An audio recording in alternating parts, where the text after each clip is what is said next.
resume the lecture on fungi, there are a couple of things that we need to talk about.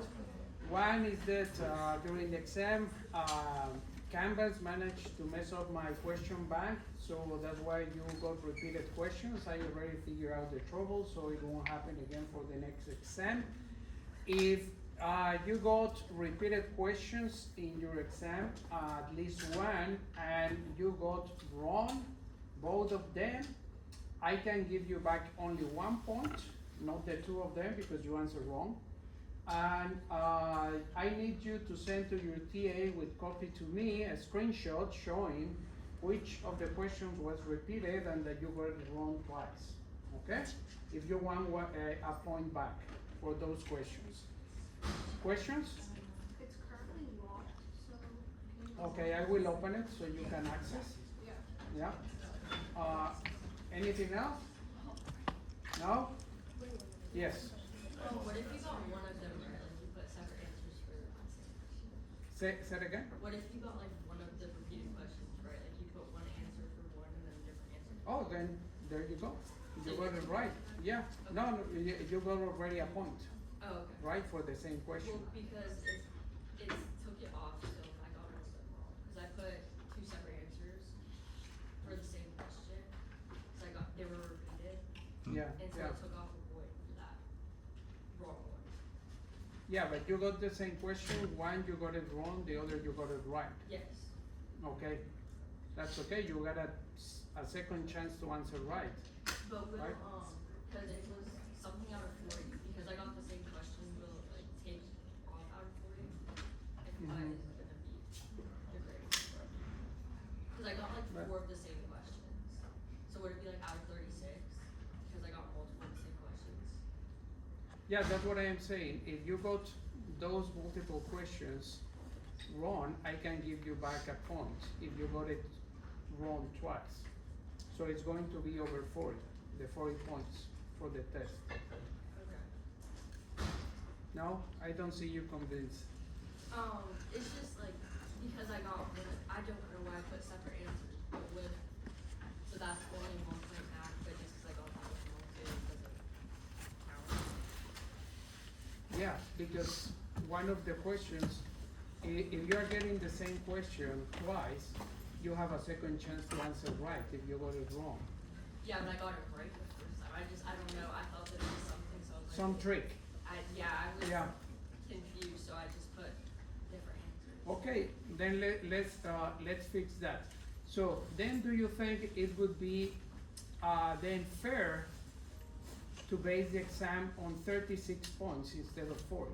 Because you got the exam 4 questions repeated.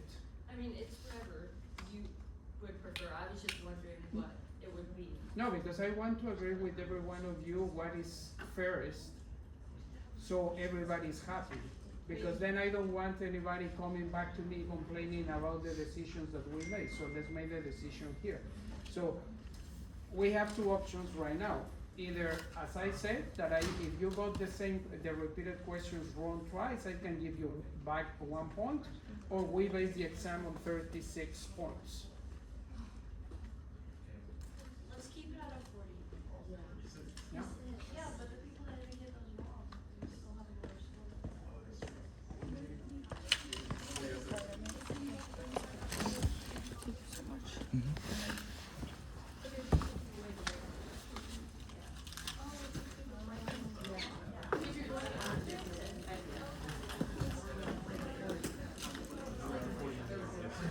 Okay, so over 40, and I will give you back a point if you got the same question wrong twice. Sounds good? If you do the 36, are you keeping your original score? Like if I got a 30 out of 40 and you brought it down to 36, it'd be 30 out of 36? Unless you got one of those questions wrong. Only if you got the repeat questions wrong? No, because I'm dropping the 4 questions, right, that were repeated. So if it is 36 over 40, 36 the total point, then there won't be points back, because I'm reducing the number of questions. So we don't keep the original? You keep the grade that you got.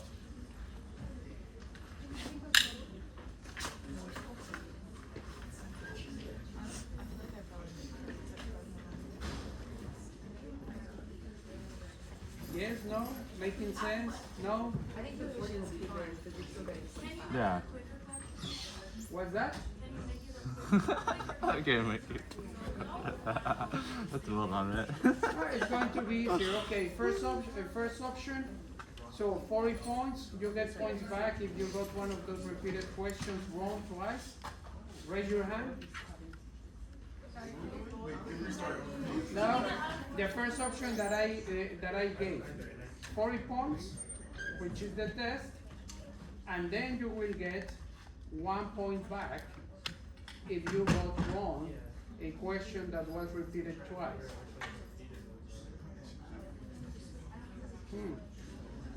Things a little bit divided. Let's make the clicker question one.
And say you only got like 2 of them wrong, you only get 2 points back. Whereas this is like, you will technically have like a higher score than that. No, the total points would be 36 because there were repeated questions. It's only your repeated I got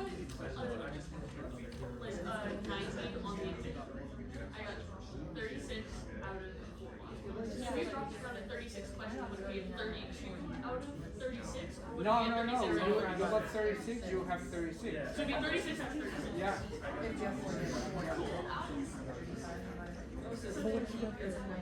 You know what that was?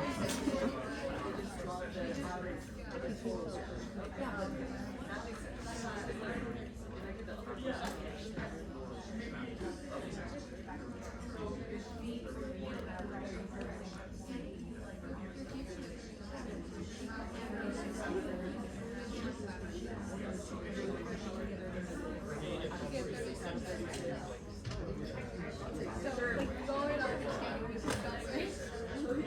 And then we just want you to know I have a question, like, what if, like she said, what if you get 36 out of 40? But what if she got one of the 4 questions wrong? She can get 1 point after, so she can technically get it. That's too much. Yeah, but what I am giving you is a fair chance in both options. Yeah, that's true. But like she said, she can get a 36 and 36. But if she stayed at a 40 and she got one of the 4 questions wrong, she can get 1 point back and get 38 out of 40 or 37 out of 40. Yeah, I'm lost. 37 out of 40 for the if we pick the first option.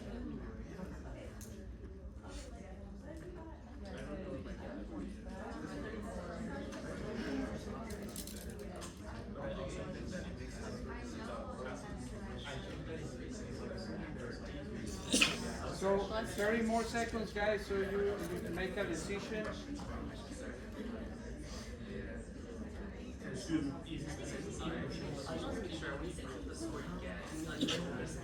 Let's do it again. Guys, Sorry, just want to make sure. When you say the total score, you can keep the score. Do you mean like the percentage you get in the test? Where does like the points get? for option B. Yes, option four. So it's going to be instead of 40 total points, 36 total points. Yes. So, and what score did you get in your test? Well, Yeah, that's what you keep. Okay. But it's going to be, I don't know, 20 over 36 instead of 20 over 40. What if you got more than 36 points? Well, you're going to be dropped back to 36. So it would still be, it would be, okay. Back It will be 100, right? Wait, So if it was 36 or higher, then you just did a practice. Yeah, Oh, you are yeah, just that's so hard. 100%.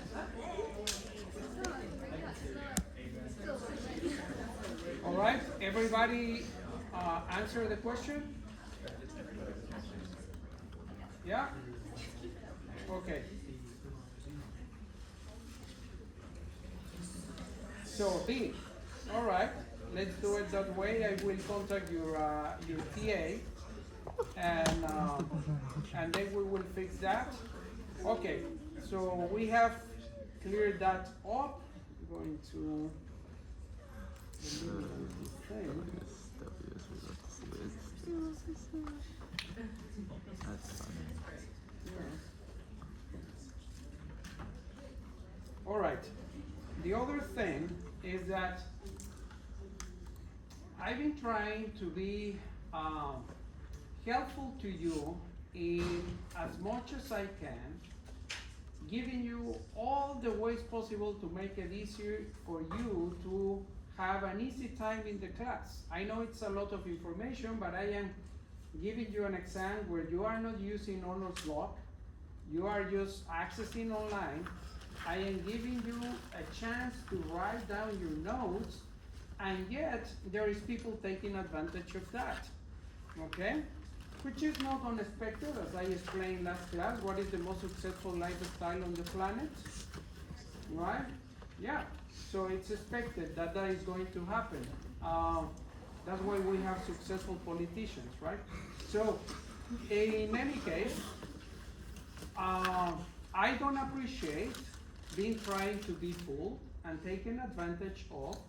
So starting next test, we are going to use something, it's not honors block, but it's going to be something similar. You are going to be here in class. Nobody can leave the room. There is no that I forgot my laptop, I forgot this, I don't have battery. If anything of that happens, it's your problem. Okay, you have to be responsible. You are supposed to be adults now. If not, we are going to practice maturity here. So, and if you are already done with your exam and you want to leave the room, then you have to show your ID that you have already closed the exam to the proctors that are going to be here in the room. Okay? So that's how it's going to work now. And I know it's not all of you. I am speaking for those that decided to take advantage of my goodwill, which is not going to happen again. Okay? All right. So let's get back to the topic of fungi. If there are no questions, then I can resume. Yes. You took the I-clicker ratio, Say it the again. I-clicker grades, What? has the issue of them being transferred to Canvas quickly. Yeah, that was fixed. So whatever you are seeing now in your Canvas grade is what is appropriate. I worked last week with the TA to fix all those things that were wrong between what you were seeing in Clicker and then in Canvas. Anything else? No? Okay. So fungi, origin of fungi, we said first of all that they belong to the large clade of opisthocones that includes animals, includes us, okay?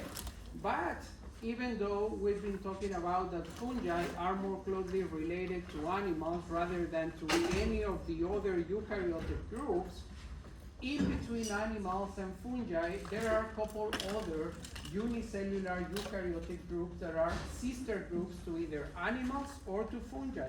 In the case of fungi, is the group known as nuclearics, listed right here, okay?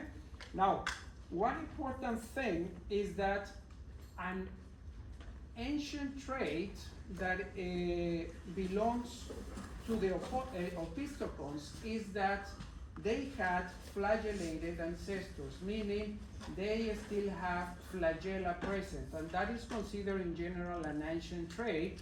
Ancient because remember, most conditions on Earth where life arose on the planet were aquatic, okay? And flagella was very useful in order to move into that environment, okay? So that is a, I'm forgetting right now the term, but it's ancient, so it means that it's shared with the past ancestors. I will remember the appropriate term. Now, as I said, fungi are more closely related to nuclearids, and nuclearids are also closely related to amoebas rather than to algae or bacteria. So they are unicellular eukaryotes that resemble something more ancient, older than whatever we've been looking at in terms of fungi. And then animals, at a zoom out view of the clade of opisthokonts, seems to be the sister clade of fungi, but it's not like that. Animals' sister clade is another unicellular eukaryote that are known as the choanoflagellates, and we will talk more about those in the next chapter.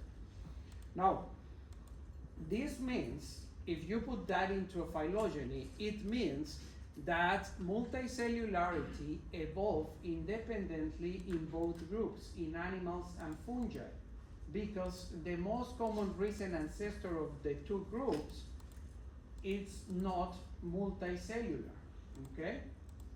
So we have a clade, a sister clade where we have animals, many cells, and the sister clade is choanoflagellates that are single cell eukaryotes. The same happens with fungi.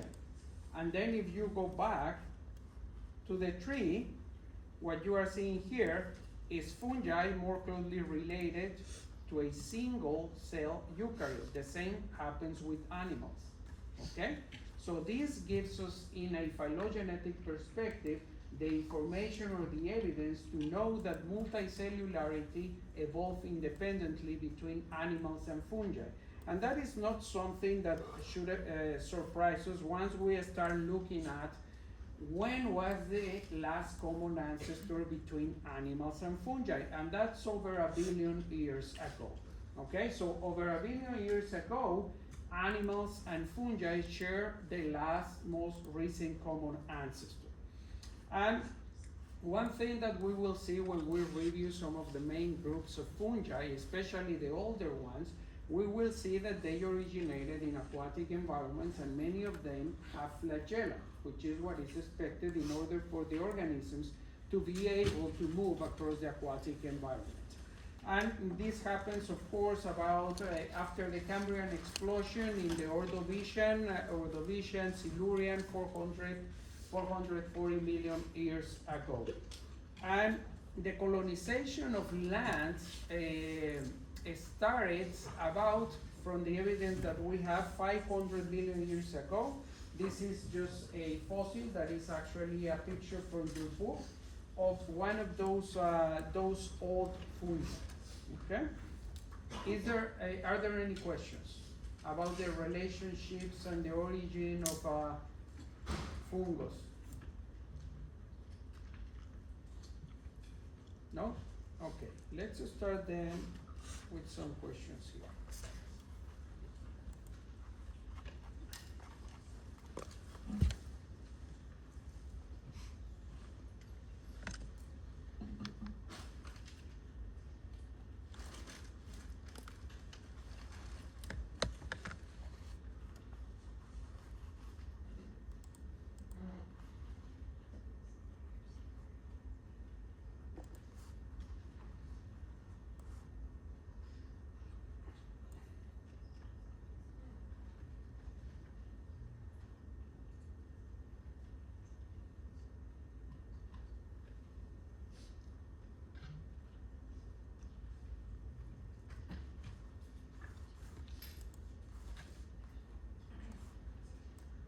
A few more seconds.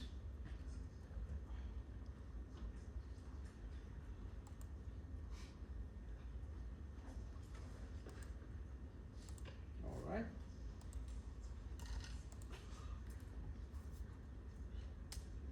Okay, it's A.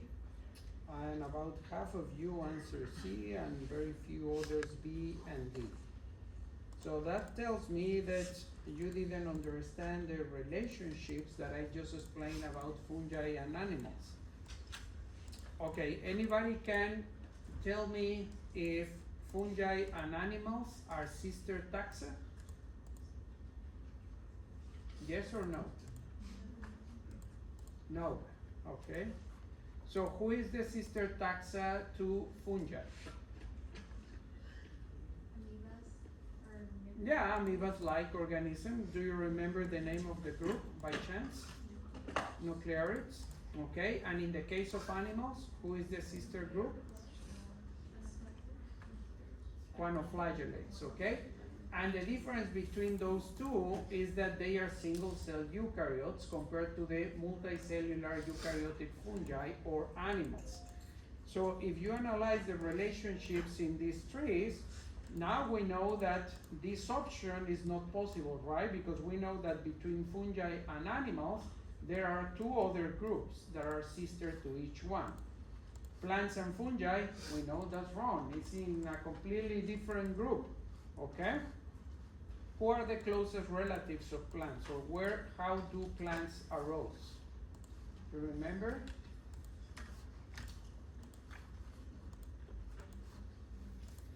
Who are the protists that gave rise to plants through symbiosis?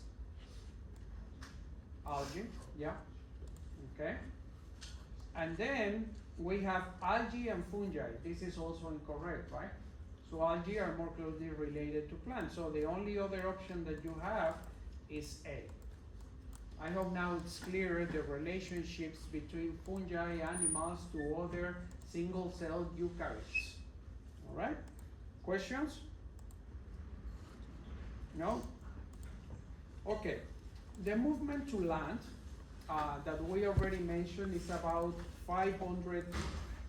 over 500 million years ago. That is about the Cambrian, during the Cambrian explosion.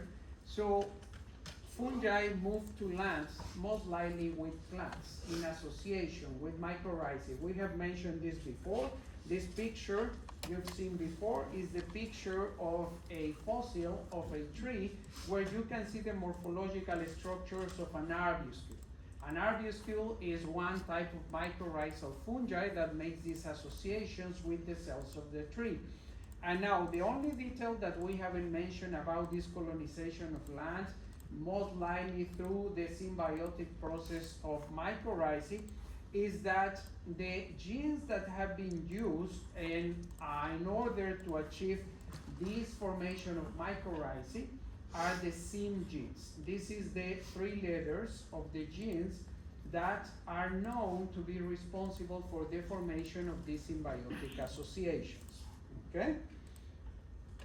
Now we are going to move into the main groups of what belongs to the kingdom fungi.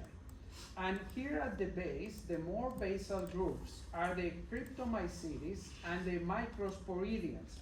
But you can see here that the phylogenetic tree is a couple of dotted lines.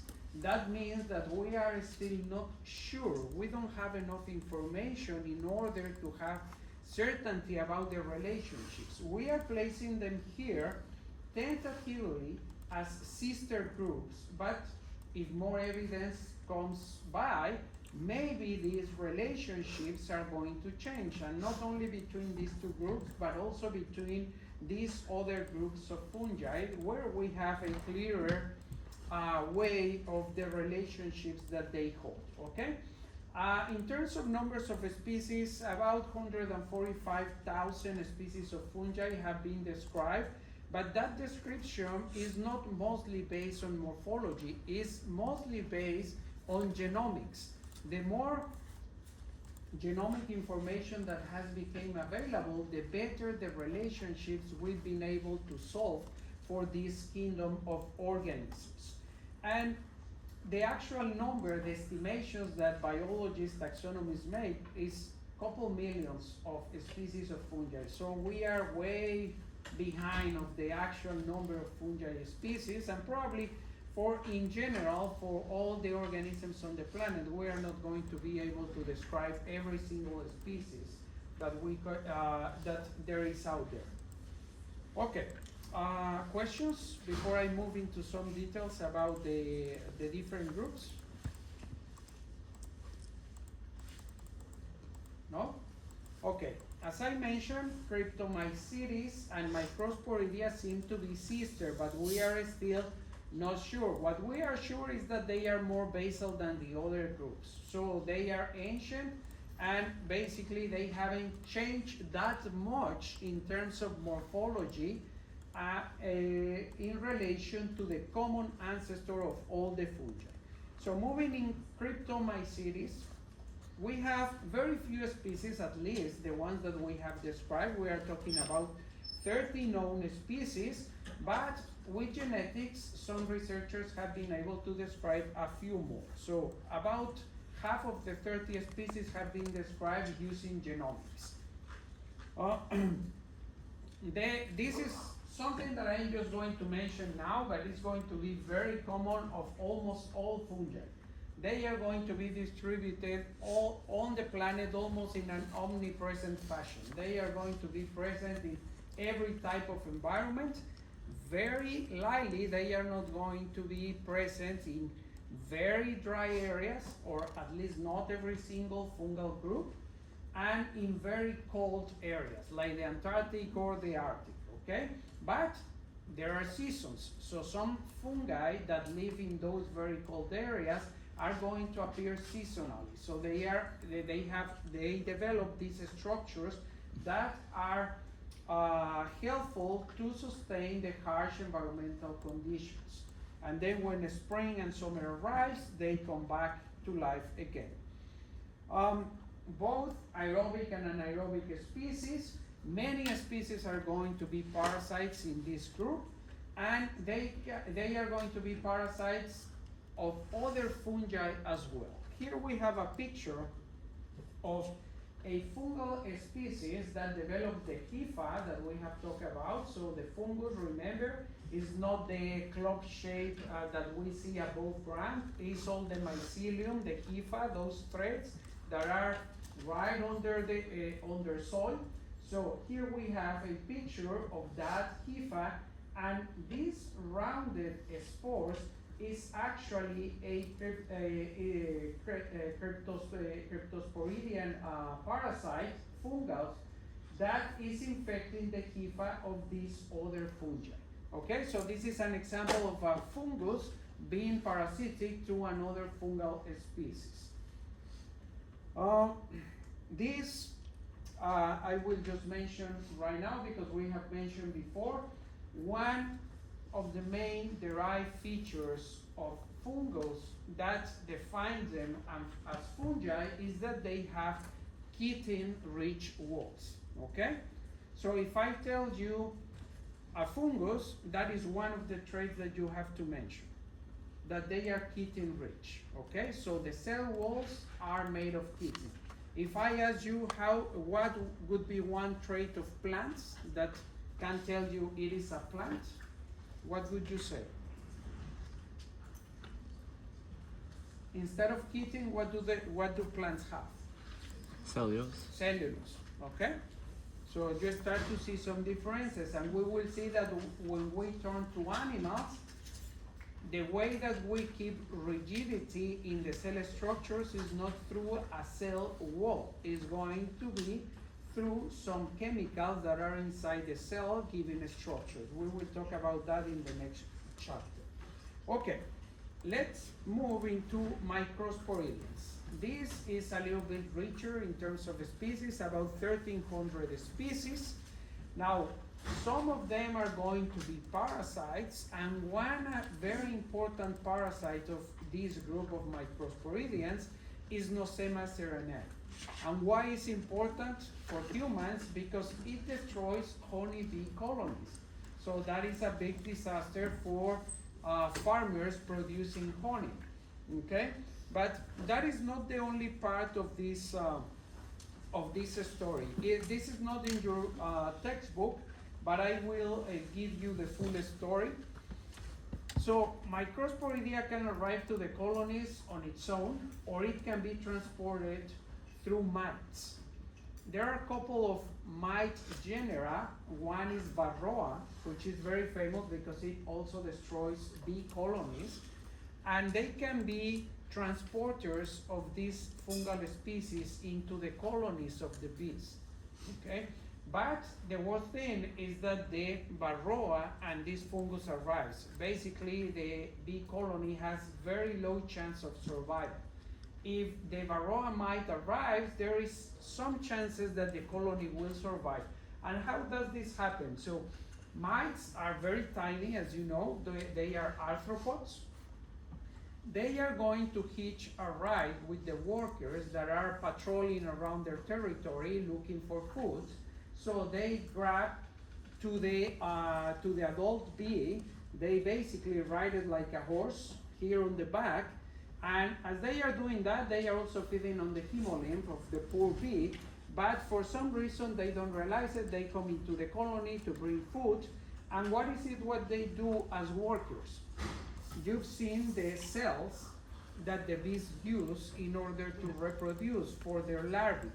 So what they do, once there is eggs in those hexagons or shells or cells in the colony, they cap it, okay? Of course, they put some food and they cap it.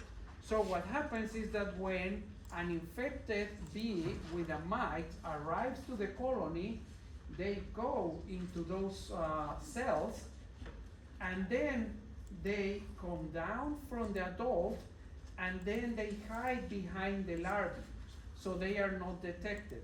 So they are capped inside the cell with the larvae, and then they start, of course, as the larvae develops, to feed on the larvae, and the larvae is going to emerge as a bee, but it's going to have very low quality. Okay, so most likely is going to die.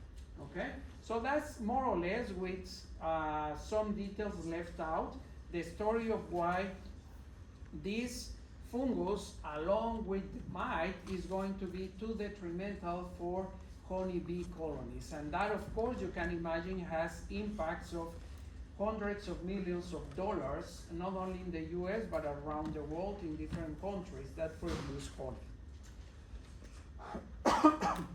One feature about these microsporidians is that they have reduced mitochondria and they have very small genomes. And other feature, along with the previous group that we just mentioned, is that they are going to have spores that have flagella. Remember, we mentioned that flagella in fungi is an ancient condition. Okay, it's not something that you observe in more modern fungi. Okay, and these two groups have flagella. We will talk about the next one, which also has flagella. Questions? No? Okay. Chytrids.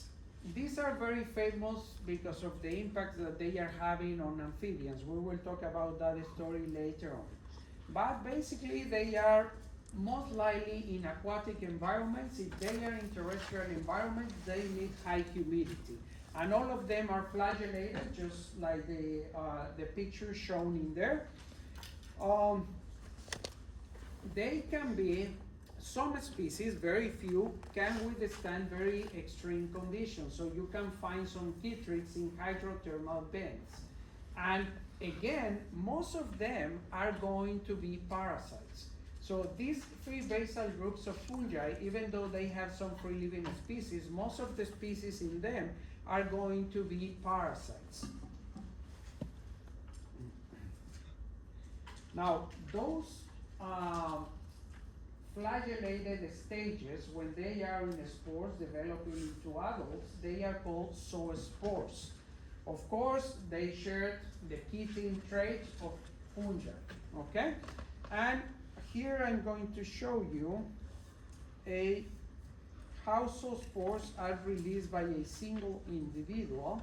You will see on this portion there is an opening in this fungus that is going to be basically spitting out zoospores in a very fast way.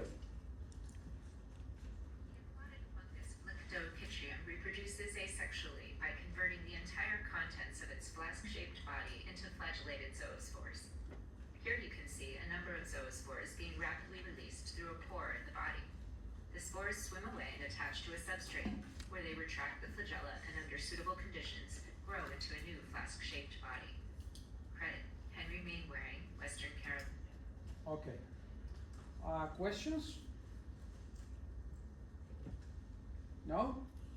What is the ancient trait shared by the three groups that we have just reviewed? Flagella, yeah. Okay? So that's an important feature of these three more basal fungal groups, okay? And again, those that go into the medical field, either as veterinarians or as human clinicians, this group of fungus in general is an important one because you are going to be dealing with them all the time, okay?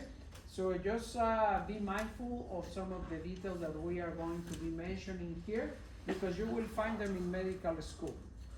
So this is the next one, the next group in the phylogeny of fungi, which is this one here. And they are going to be mostly parasites, some are going to be commensals, and some of them are also going to be mutualistic symbionts, but those are the least among these about 1,000 species. Remember, the numbers of species that I am showing in here for the different groups is just tentative because the number is going to grow with better evidence and more study of the different groups. And of course, those groups that are more important for humans because they have some health impact on humans or the animals that we care about are going to be better known, okay? One feature that belongs to this group is that they have hypha that are filamentous, okay? All hypha are elongated, but some of them can reach even more surface area because they are even thinner, and this group is one of those. And one special thing about this group is that with that filamentous, very thin threads, the hypha, they can reach places that are not reachable by other fungi, and that becomes a trait that is favorable for parasitic lifestyles. Okay.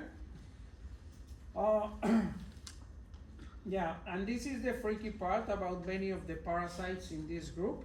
So this is what we call in parasitology behavioral manipulation, okay? So these are going to be parasites that are considered to manipulate the behavior of the host. And don't think that the parasite is just sitting like in the front wheel and driving you around.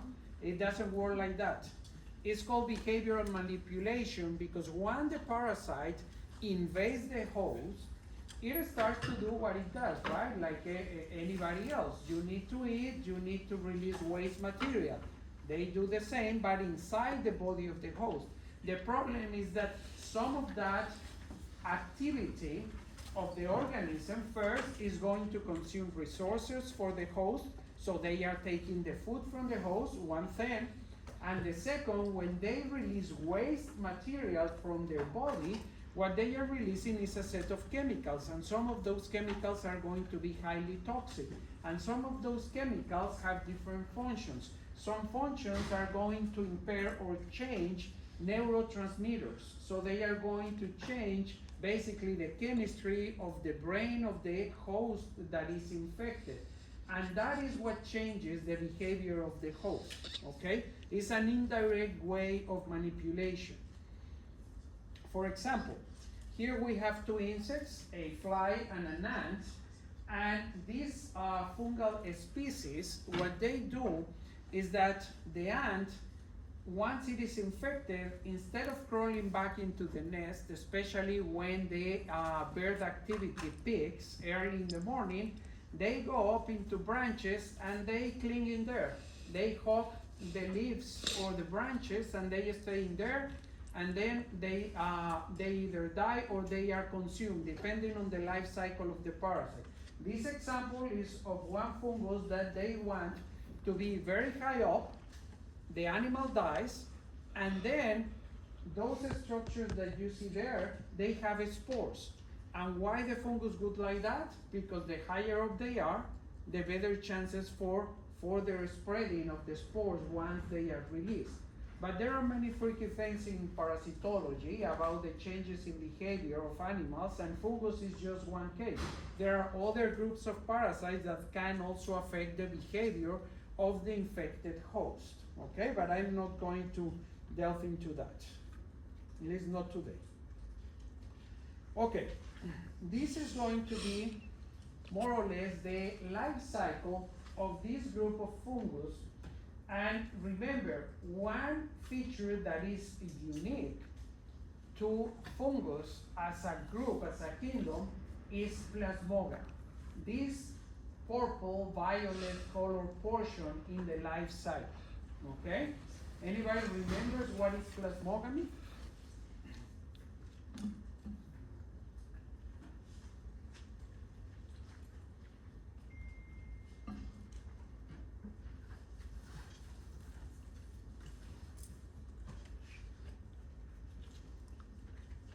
No?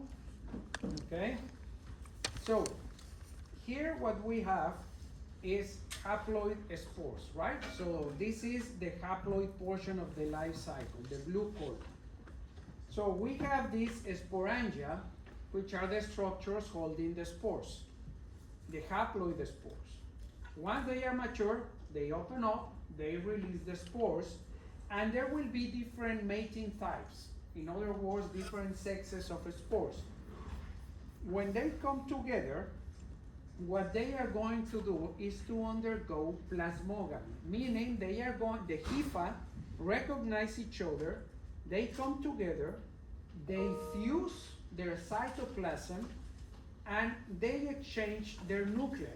They are two different genetic nuclei, but the nuclei remain independent, okay? So they are in the plasmogamy stage. You can see here the red color and the blue color. So they are now in the same hypha that has fused between the two different mating types. And then when they undergo karyogamy is when the two nuclei that are genetically different fuse, okay? Once they fuse, we have the diploid stage, okay? So we have diploid nuclei. And then through meiosis, they produce the haploid spores, okay?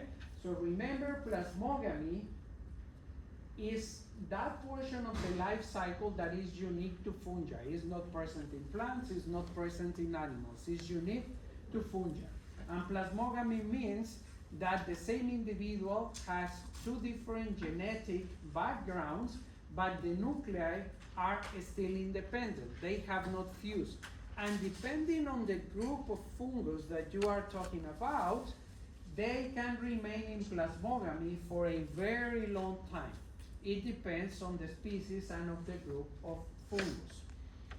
Now, what is special in the life cycle about this group of fungi and the next group that we will mention in a second, which is the Mucoromycetes, is this structure here, the cyclosporangium. This thing here, that is between two cells of the hypha, is very resistant. So they develop this as a security, as an insurance for the developing babies or the future generations.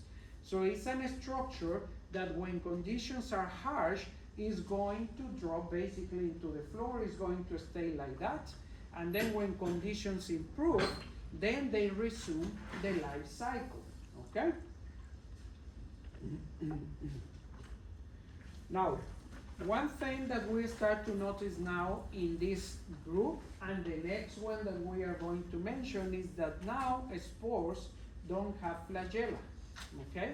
Remember, we mentioned that flagella in spores is an ancient trait of the basal fungi. We don't start to see flagella with a few exceptions, starting from these groups. Meaning, if we look at the phylogeny, when we go to the Phagomaecetes and the Mucoromycetes, here we start to have spores with no flagella, okay?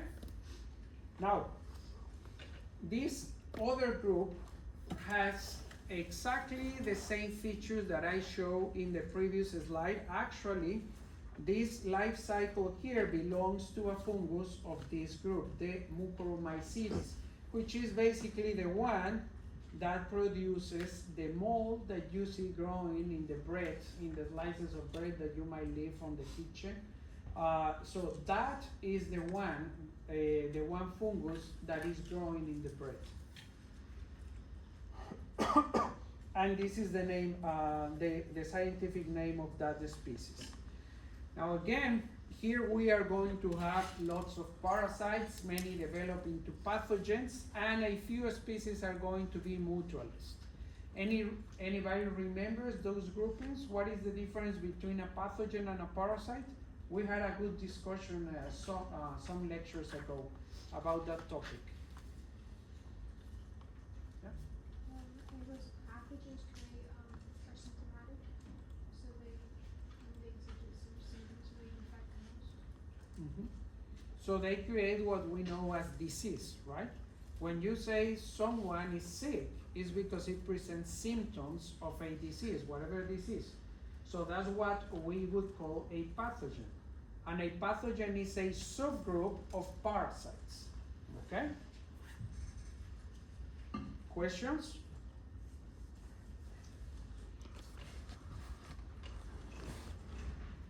No? Okay. And this is all what I explained with the previous slides. Yeah. Okay. One thing that some species have in this Mucormycetes group is, especially this genus, is that the sporangia have this ability to detect light. So they have these light receptors, so they have a capacity to detect light, and that is good because of the life cycle of these organisms. What it does, it needs to reach the next host. And these little things that you see here, these sporangia, what they are going to do when they detect the light, and if they are ready and mature, basically they are like sling shots. So they are going to sling towards the light and release the spores. So that they do that because having the light indicates the direction where most likely the next host in the life cycle is going to be found. So they evolved this adaptation of basically acting like a slingshot.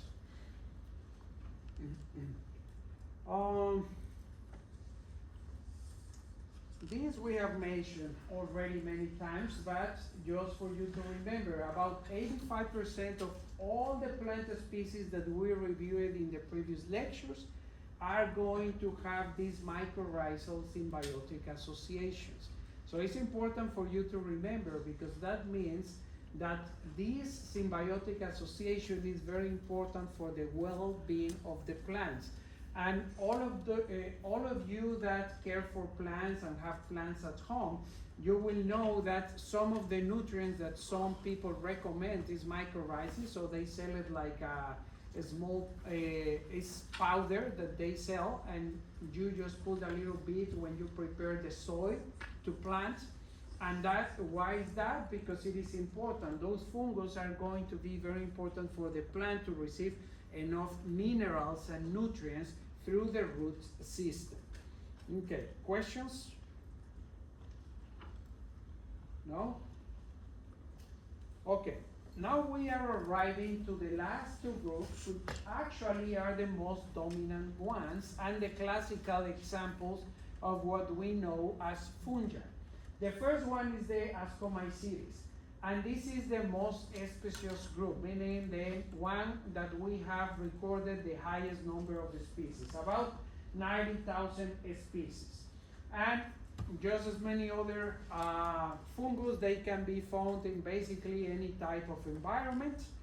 And the type of life cycles are going to vary depending on the type on the species, because They can be as complex as multicellular or as simple as a single cell yeast, okay?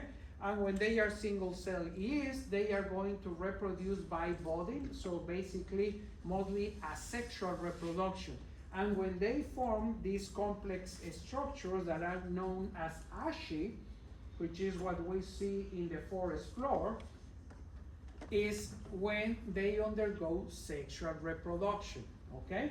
So when they do sexual reproduction is when they form these structures that are known as ascocarps, okay? So these are a few examples. Some of them are edible. We consume many of them. And the ascocarps are basically factories that are going to produce spores for the next generation, okay? And these structures are going to be above ground, but as you know, the whole organism, the fungus, as an organism is mostly, or most of it is below ground. In addition to including symbionts, positive symbionts and pathogens, here we start to see a very important ecological function that is going to be present in this group and in the next group of fungus that we are going to talk in a second, decomposition. So decomposers, most decomposers as fungi belong to this group, which is not surprising because it's the one that has the most species of fungi.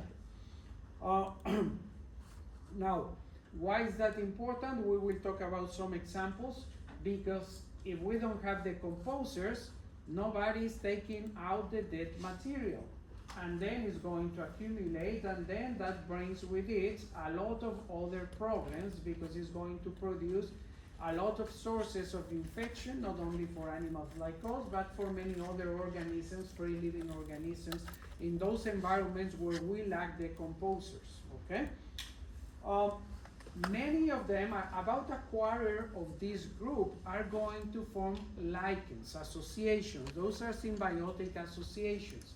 So anybody who has heard of lichens, and you can see them on the trunks of trees around here, is an association between the fungi and a photosynthetic partner. Usually the photosynthetic partner is going to be either an algae or a cyanobacteria, okay?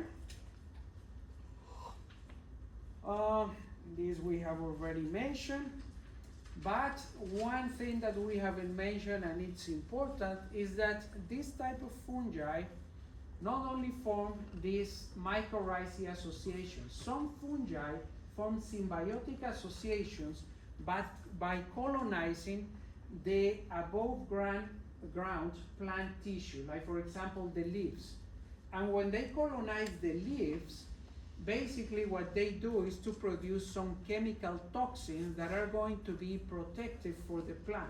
So it's like a weapon that the plant has in partnership with this fungal species that is going to deter deter insect herbivores. Okay, so that's another symbiotic mutualistic association between fungus and plants. Now, the technical name for the asexual spores that are produced in the ascocarps is conidia, and we will see the life cycle in a second, okay? Let me see. Okay, one difference, and here I'm going to explain it here, which is better. So again, the life cycle, 3 different phases. We have the haploid phase, we have the N+N phase, which is plasmogamy, and then the diploid phase, which is highly reducing fungi.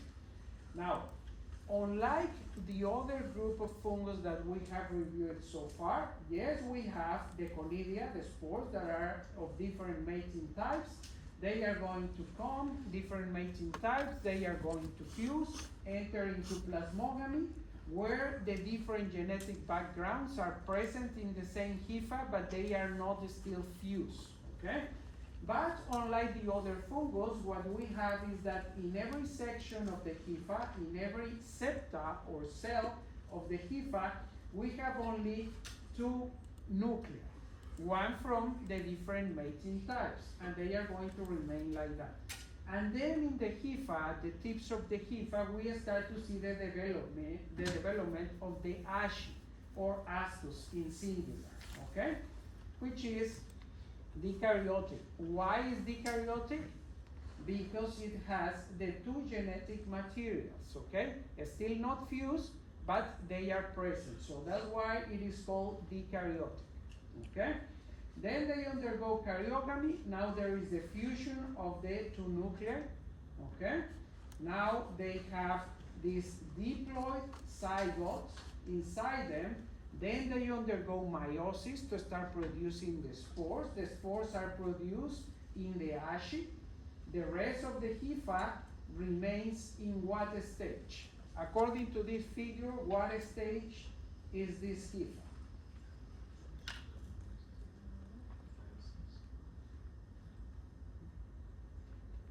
So you have nuclei of two different colors. So it's still Yeah, dikaryotic. Okay? So the hypha still remains dikaryotic. All the rest of the process is happening in the asci. Okay? So the fusion, which produces the diploid individual, then we have meiosis in the asci that starts to produce the different cells that are going to produce the spores, okay? And then they undergo mitosis and they produce a total of 8 ascospores, and as the asci matures, develops this structure which is the ascocarp. The thing, the big thing that you see above ground is the ascocarp, and inside has the asci, and the asci, once they are mature, they release the ascospores or the spores, okay? And then they are going to develop into mycelia or hyphas of different genetic type, okay? Are there questions about this this life cycle of the ascocarps, the Aschilomycetes? No? Okay, in the previous two groups that we observed, what was the structure about in this portion that is unique to those two groups? The zoomycetes and the mucomycetes that was developed here, that is very resistant to harsh conditions.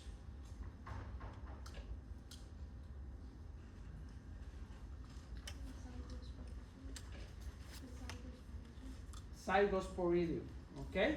So remember, in those two groups, what is unique about them is the development of zygosporidium. You think on the zygosporidium as an armor, okay? As an armor to do what?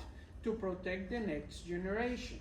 Now, when we move into more advanced fungal groups like this one here, they don't have that structure, but they develop the asci, okay? And the asci, or the ascus for singular, are going to mature, and then they are going to be basically encased into the ascocarp, okay, or the fungal body that you saw in some of the previous pictures. And that is going to be like the armor to protect the next generation of fungus of this species, okay? Questions?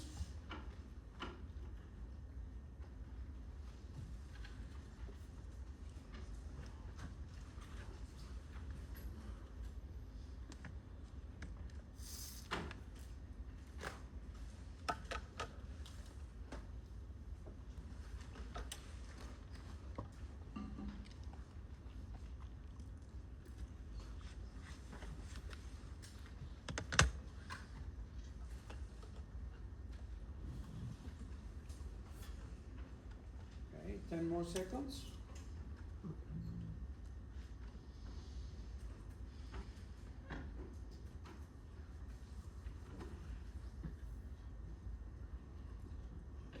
All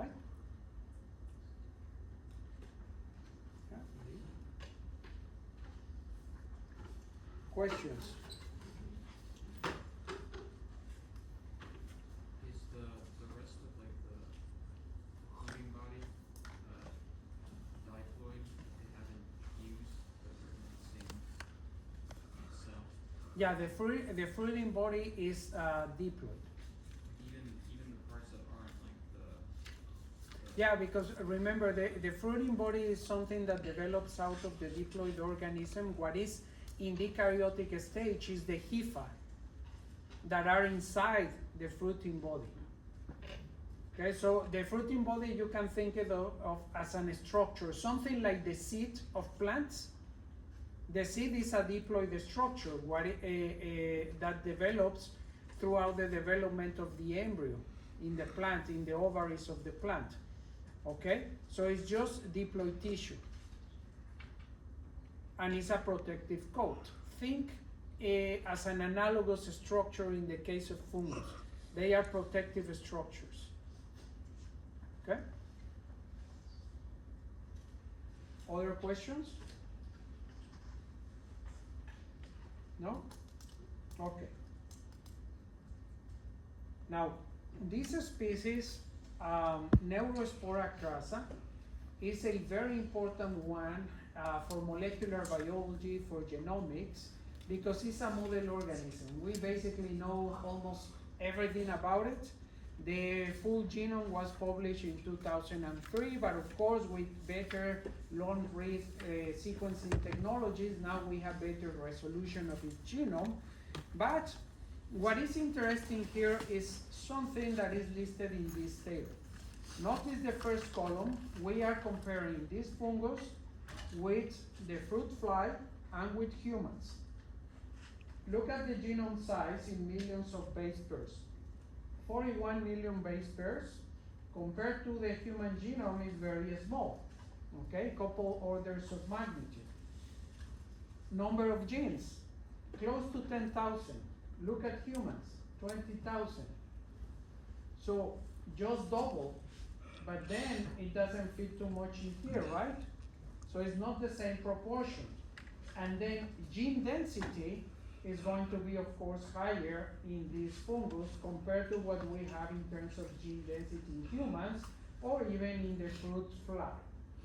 So if I ask you, what does this mean in terms of coding genes in the genome? What does this mean in terms of what does the genome do? The function, if you take the whole genome, those millions of base pairs, what would you say in terms of the function of the genome for the genes that code for proteins when you compare the three organisms? You could say it's like velocity. Say it again? You could say it's like what your genes do velocity. Like every aspect, every characteristics of what a homeostatic could be, like what their hair color could be, what their face could be, right? But, okay, I think you need to elaborate a little bit more. How that compares to the fungus? Well, I mean, Homo sapiens are very diverse compared to a fungus, which is not very diverse in its. Okay, I'm not convinced. But yeah, yeah, just keep elaborating. So it's good to speak out of the top of your head, because that helps think.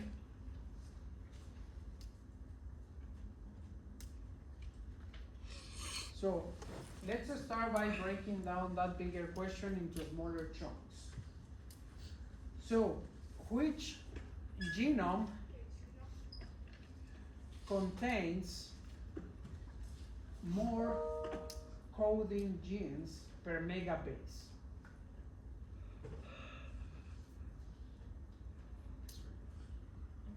The fungus, right? So that translates into that most of the genome of the fungus is what type of genetic material? Or let me ask another question. When you look at the genome, all the genome produces proteins, has gene coding segments.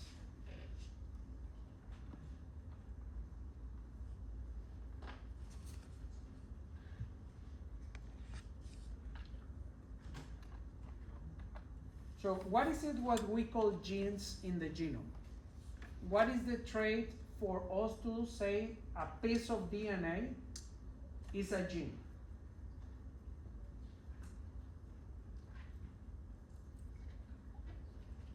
You're bringing up like the exons, right? Like, so Say it again? exons, like useful genetic information from a gene, right? Or like a long strand of DNA. No, not really. It's simpler. So what does a gene do?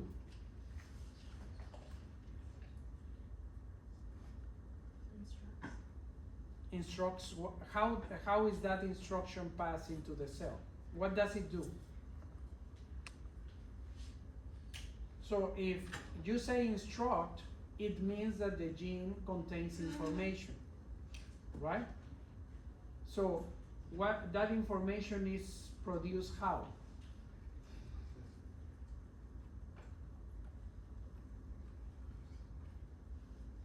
What is your skin? What type of macromolecule is your skin? Or anything that makes up your body? Is it coding for protein? It's coding for protein. That is what a gene is. When we say something in a genome is a gene, what we are implying is that it codes for the synthesis of a protein. It has information to produce one or more proteins, okay? Now, if we look at this table, what genome contains most genes per megabase or per 100 base pairs? Yeah, the fungus.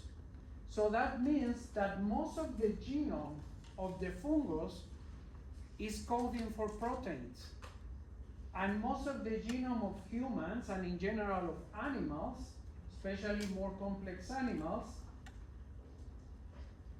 is not coding for anything. It's not coding for proteins. So, 20,000 years, about 7, the density, the gene density per million base pairs is 7. So, the genome of humans, in terms of production of proteins or genes that contain information to produce proteins, is very sparse. There are very few genes coding for proteins.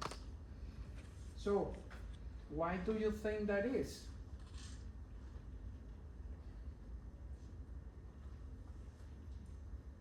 What is happening with the non-coding portion of the genome? At the time when I was an undergraduate student like you, people were calling it like the junk DNA. That, of course, we know that no longer is the case. They were saying, no, it's not coding for anything, so it doesn't have any relevant function. So of course not. It's very important. But how is it important? It doesn't code for protein. It's not building anything in the physical world. What is it doing? Okay? Stops like mutations and whatnot. Oh, it's okay. We're not going to answer that. Probably you started to learn about those things, or you should have learned about those things in Bio 1, but just keep that question in your head because it's very important. And that's where a lot of the complexity that we see in more advanced, quote unquote, advanced organisms comes from, okay? All right, let's answer this question.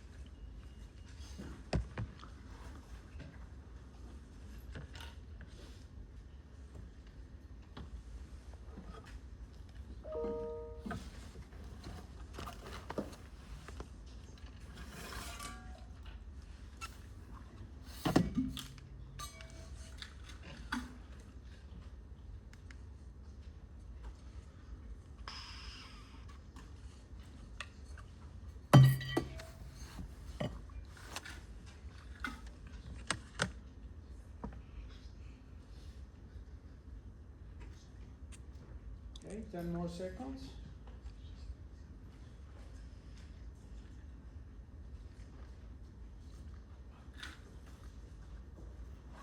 All right.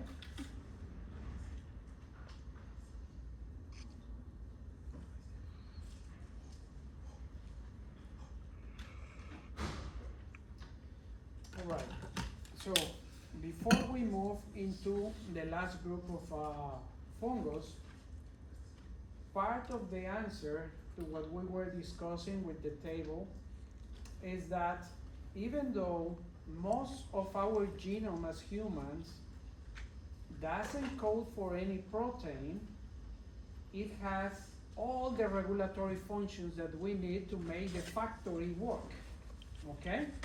So that's a point for you to start thinking on that. So non-coding portions of the genome are very important because they coordinate a lot of the functions that happen in every one of those tiny factories that build our bodies, okay? There are many other things, but that is one of the most important issues with non-coding DNA. All right, so Basidiomycetes is the last group, and this one is not as suspicious as the previous one, but it's the second largest fungal group, about 50,000 known species, and this contains the species that we consume, okay? So they are the classical fungal species that produce these fruiting bodies above ground that we are familiar with. Many are parasitic, others are mutualist, and many others are decomposers as well. So these last two groups, the Ascomycetes and Basidiomycetes, are very important decomposers. So they are very important for the environment. They also form mycorrhizae along with the previous group. Now, the reason of the name is because that structure, that fruiting body that we see above ground, is called basidium. That's the technical name. And is where we are going to have the production through meiosis and the process of karyogamy. We will see again the life cycle so you don't get confused with these ones. And these are a few examples. So this is like the more classical type of shape that we see, but these ones that are more like plates, they also belong to this group. I already mentioned this. And one thing that I didn't mention in terms of their decomposing capacity is that within decomposer fungi, this group contains the species that are the most important to decompose the lining in the hard portions of plants, like the woody portions of plants that are very hard. This group of fungus in particular are very important to decompose those logs that you see falling on the forest floor, okay? If we lose this group of fungi, basically we are going to have a lot of dead plant material, woody material on the forest floors. Now, just like in the other group that we just reviewed, the eukaryotic stage can be long-lived. Long-lived, it can mean weeks to months, even to years, depending on the species, depending on the environmental conditions. And the other one, the fruiting body that we discussed, was called the ascocarps. In this group, it's called the basidiocarps, okay? So the mushrooms that we consume, those are basidiocarps, the ones that you buy in the supermarket. Okay, here we have the life cycle, and again, we start with different haploid hypha of different mating types. So they come together, they fuse, they undergo plasmogamy, and they also produce eukaryotic mycelium, meaning they have two nuclei only, okay? Because if you remember, some other species of fungus have more than two nuclei of the different genetic backgrounds, okay? That is known as karyogamy, okay?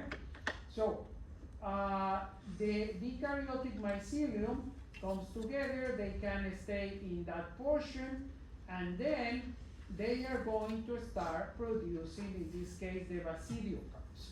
which are not actually diploid, which comes back to your previous question back there.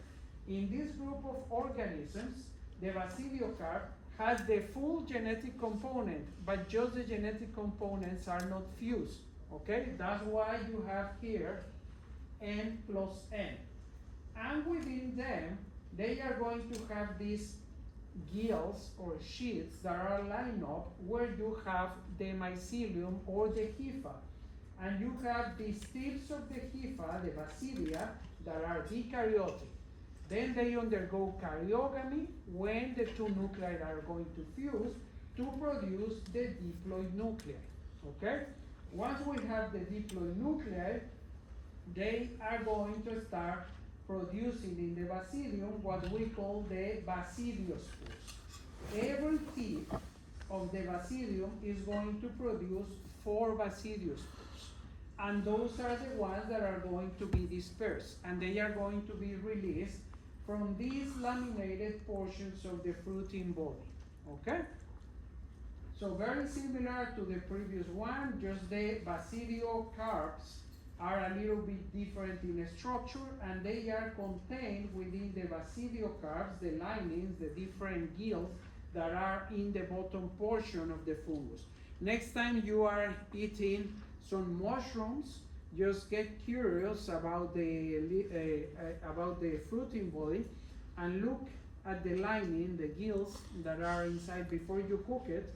You will see all these nice structures.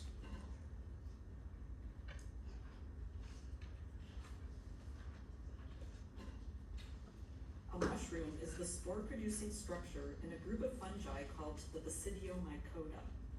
Let's consider its life cycle, beginning with the spores that are produced by the mature fruiting body. The spores are haploid. A spore germinates, dividing by mitosis to produce a filament called a hypha. The hypha grows in branches to produce a filamentous network called a mycelium. The mycelium has a high surface area to volume ratio, which allows the fungus to absorb nutrients efficiently. If the hyphae of different mating types meet, the hyphae may fuse together, forming a cell with a nucleus from each haploid fungus. The cell with 2 different nuclei is called a dikaryotic cell. The nuclei do not fuse, so the cell is designated N plus N. A dikaryotic mycelium forms. The mycelium continues to grow until the right environmental conditions trigger it to grow into a tightly packed above-ground mass. The mature fruiting body, or mushroom, also consists of hyphae with 2 nuclei per cell. Each nucleus is still haploid. The mushroom has a cap in which the spores of the next generation are born. The spores arise on structures called gills on the underside of the cap. The gills consist of hyphae and cells called basidia. The basidia are dikaryotic, containing 2 nuclei each, one from each mating type. The 2 haploid nuclei in a basidium fuse to make a diploid nucleus in preparation for meiosis. The diploid nucleus then undergoes meiosis, producing 4 haploid nuclei. The basidium produces 4 spores on top of cellular extensions. The nuclei move into these spores. The haploid spores eventually break off from the basidium and the life cycle repeats.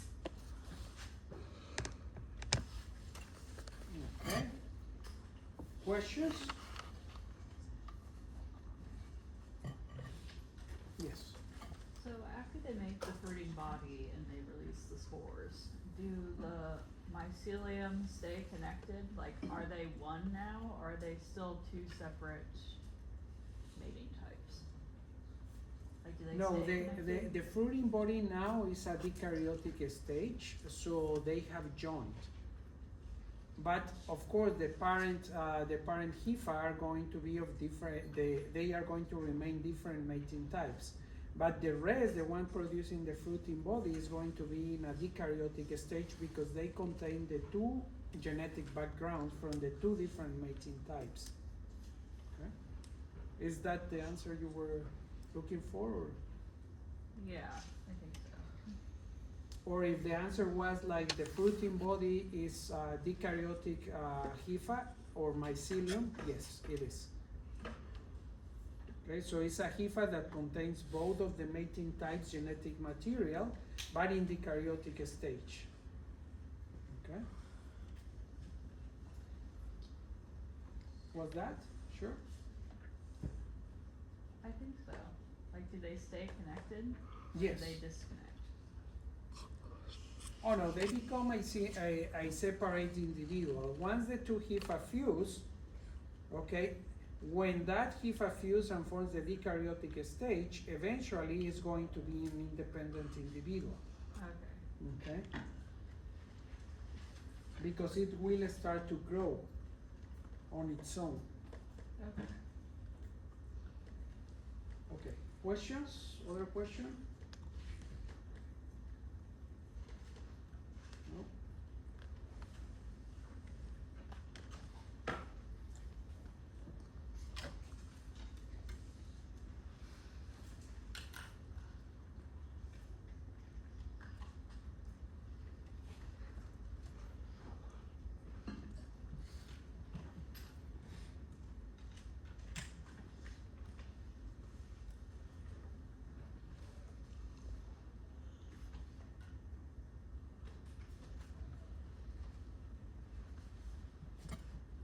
Ten more seconds.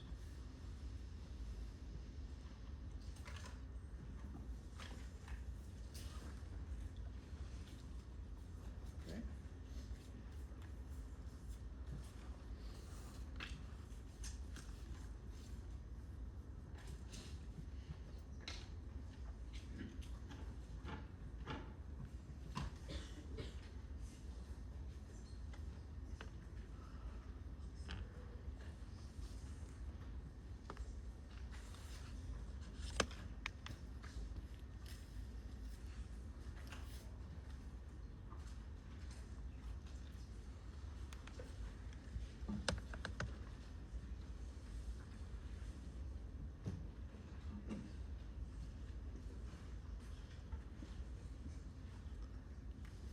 All right, 10 more seconds.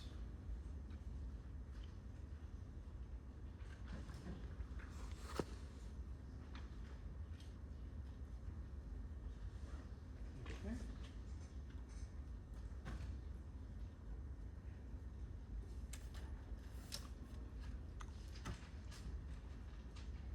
Are there any questions?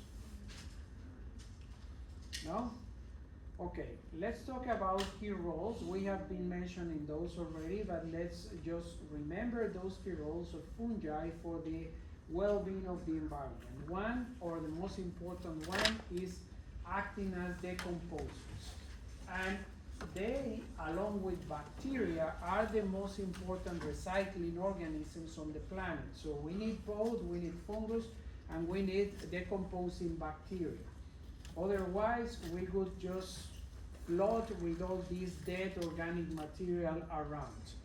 So, that is one. The other is as mutualists, we've been talking about a lot of the relationships of fungi with plants and how that association, that symbiotic association, allowed the colonization of the terrestrial environment many millions of years ago. So that would be the mycorrhizae. Yet there are other relationships that are very, very important, and some of those are the ones known as lichens. We will mention those in a second.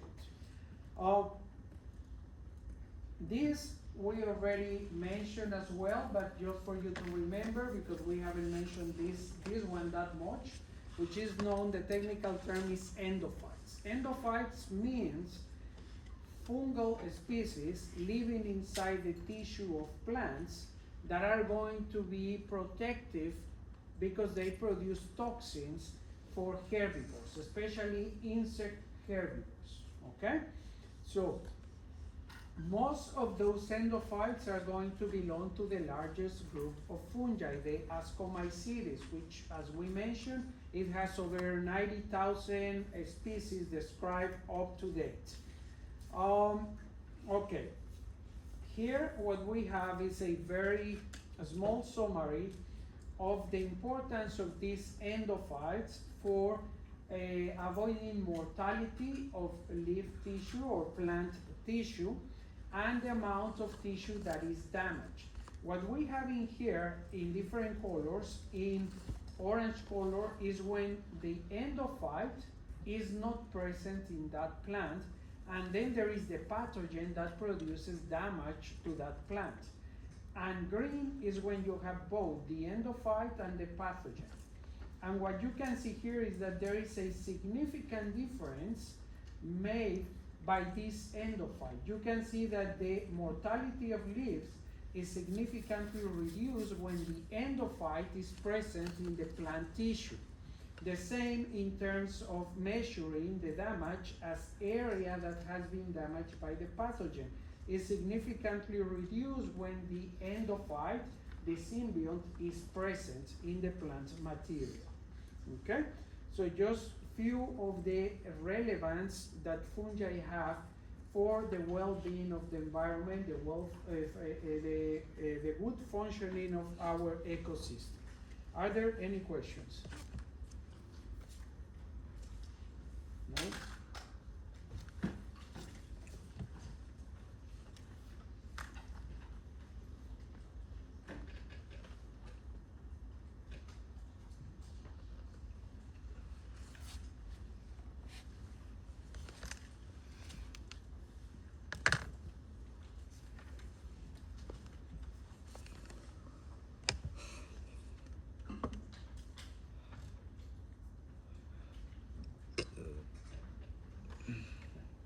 Ten more seconds.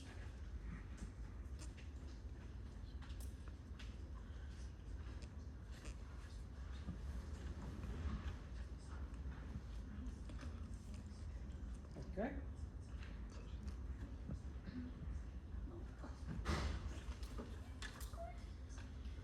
Are there any questions?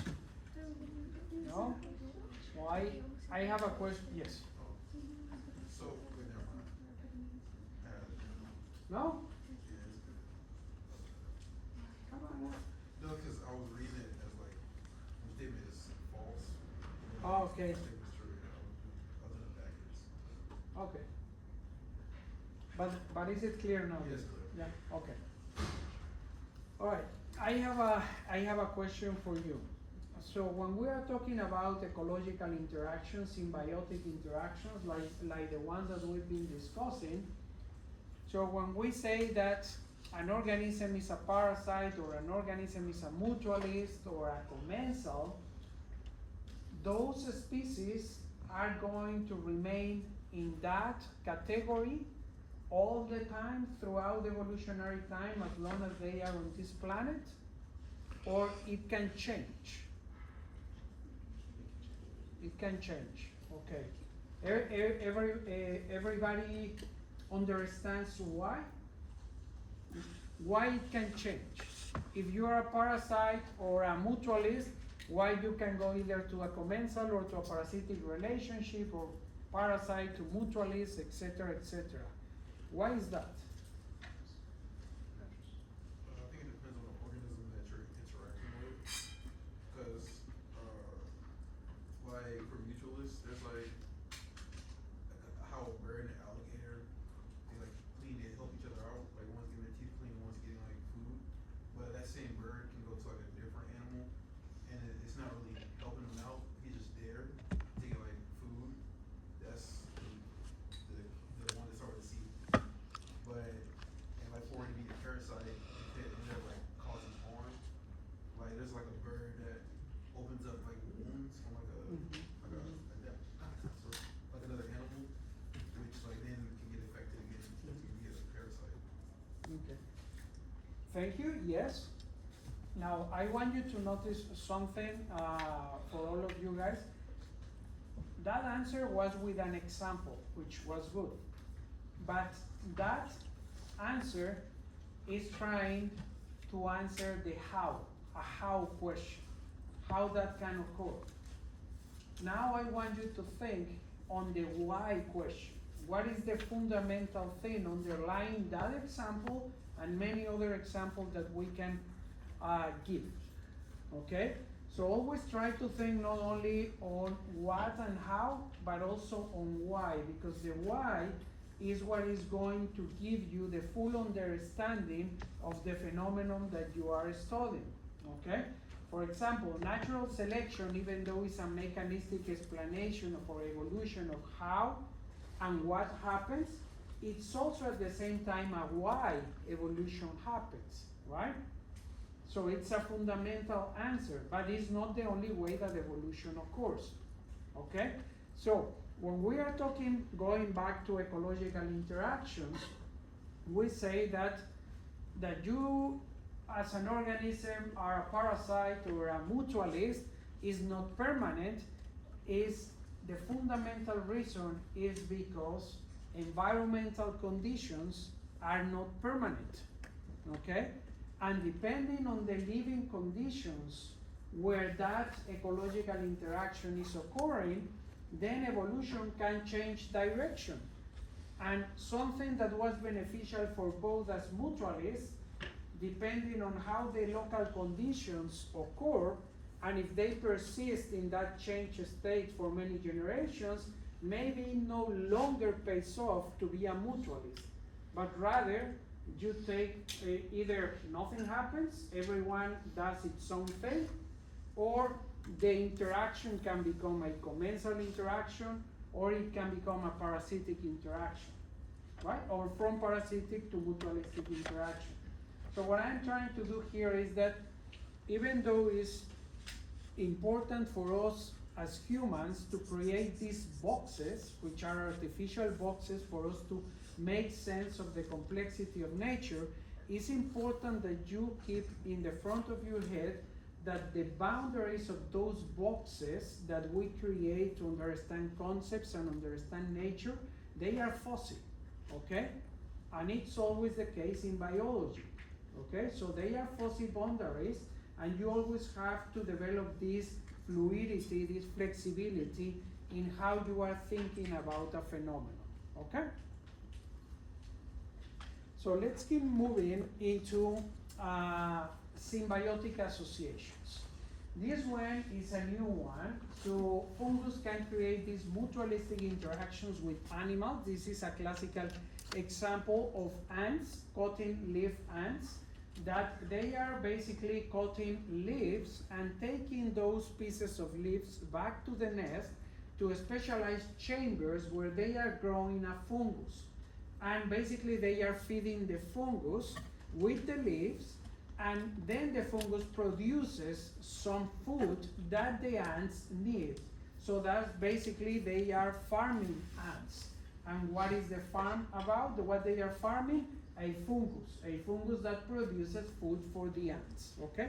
This is a classical example in tropical ecosystems. The other one is lichens. I already mentioned that lichens is this symbiotic association between fungi and either cyanobacteria or algae, okay? So the fungus is going to provide basically the substrate, all the mycelium, where the other photosynthetic partners are going to be lodged in. And lichens are so tight in association that they give names, as scientific names, to these lichens, even though we know they are composed of completely different groups of organisms.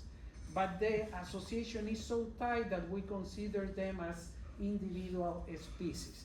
And at the end of the day, if you remember, we all are a mosaic of things. Like we humans, we have more bacterial cells in our bodies than actually eukaryotic cells.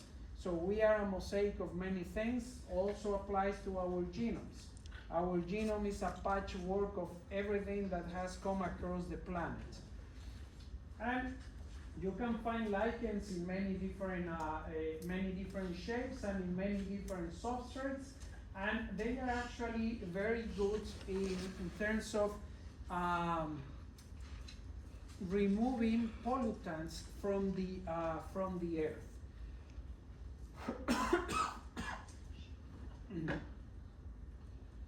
Okay, this is how if you take a microscope into those structures, what you are going to see is something like this, okay? So you can see the fungus, that it can be either Ascomycetes or Badiomycetes, the two largest groups of fungus. And then you will see in between the hypha these partners, right? The cyanobacteria or the green algae, which are the ones producing the chemicals that are needed for the fungus to grow. Now, they can either reproduce by continuous extending the mycelium through the hypha, or there is another way where small pieces of this symbiotic association detach from the main lichen that are known as soridia, and those soridia might be dispersed or fall into the ground, into another surface, and they can eventually develop into a full-grown lichen, okay? So those are the some ways in which lichens can grow and also can reproduce and become independent individuals. So it's also, that process of soridia is also known as fragmentation. Now, they can also undergo sexual reproduction, but sexual reproduction is going to happen for the fungal partner. And we have discussed already the two main sexual reproduction cycles of the two largest group of fungi, that they undergo this eukaryotic stage.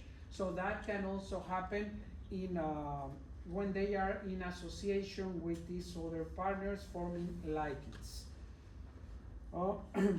Now, you can imagine that many of the benefits of being in that association, of course, is photosynthesis, producing the chemical energy for the fungus partner. The fungus partner provides protection and also provides humidity for these other organisms.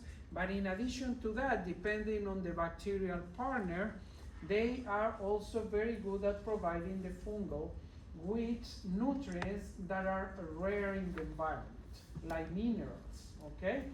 And also ions like nitrogen. Remember when we talk about bacteria, there is this big important group of bacteria that are nitrogen fixers, because the nitrogen in the atmosphere, in the gas form, cannot be absorbed by organisms like us. We need another forms of nitrogen like nitrates in order to be able to incorporate them into our bodies, okay? So that's another important relationship in these lichens. Now, lichens are also important as pioneer species.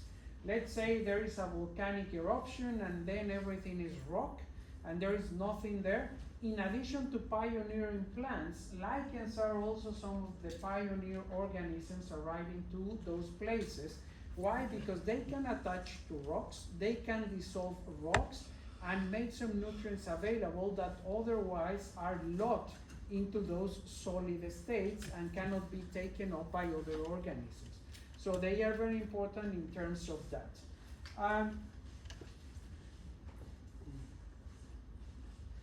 Let me see.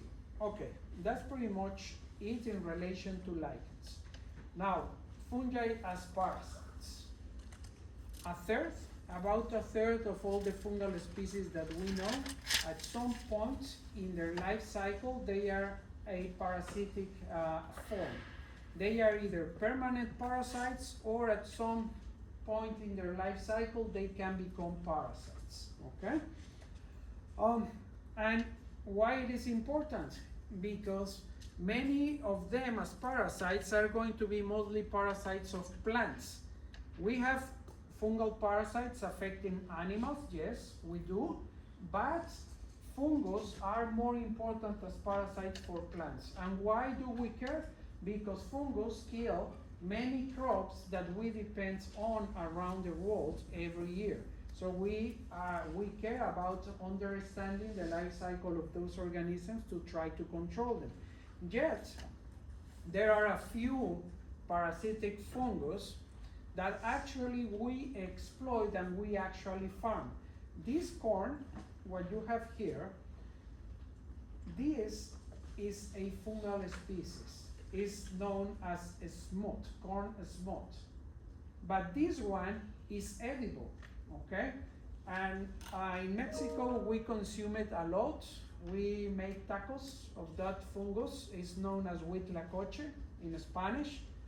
And it's really tasty, so it's really good. We use it. So it can be a parasite. If you don't want it because you care about the corn, then it's going to affect you, it's going to destroy you. But many people use the corn at farms to produce this type of fungus, okay? So it's edible, it's really tasty, so you try it if you have the chance.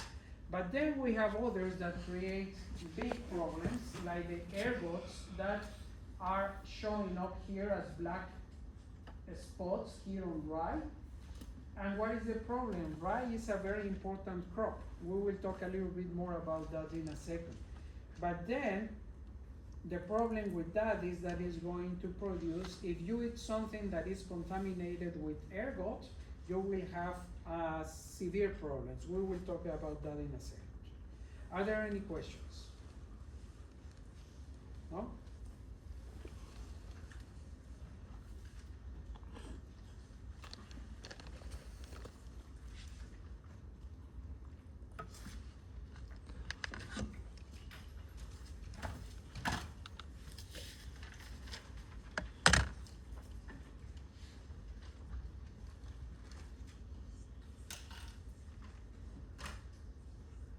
More seconds.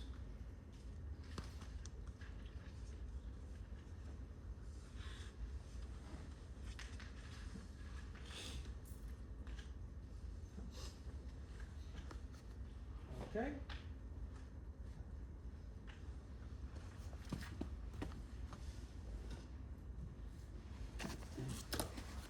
All right. So here is the answer. The many fungus, as we've talked before, they produce toxins, okay? Many of those fungus that produce toxins are actually protective to plant tissue from herbivores. But some of them become parasites that can damage the plant.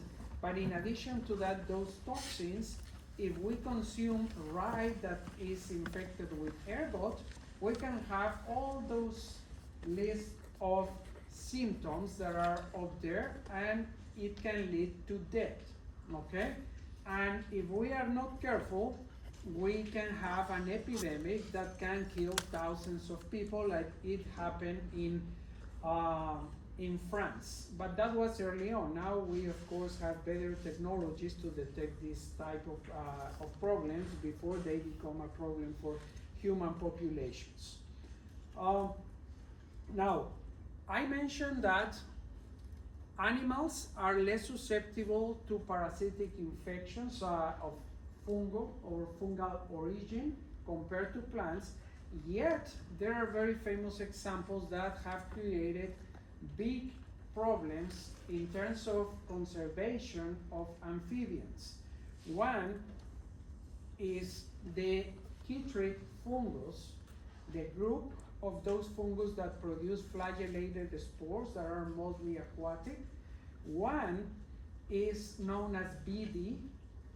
The scientific name is a mouthful, so that's why we biologists call it BD.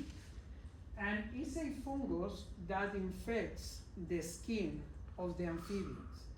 And if you remember, the skin of amphibians is a very important organ because it is very important for the exchange of gases and also absorption of some nutrients. That's why amphibians, most of them need humidity in order to be living well. Well, what happens is that this BD fungus impairs that capacity to regulate the change of things through the skin of the amphibian. And then it starts to create hemorrhages through the skin of the amphibian, and of course you have big massive deaths of amphibian populations that have gone extinct. Here is one example in California, and here you have the dates where this fungus was reported as an expansion front, how it was expanding across the populations of amphibians. And what you can see here is that it's been moving a lot and making the local populations extinct.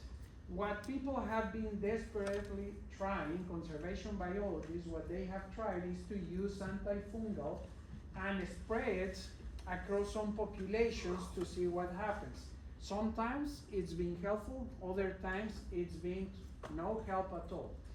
And this is just one example, but up to this point, we have recorded, especially in tropical areas, I don't know, but more than 40 species of amphibians are extinct already due to these fungal parasites.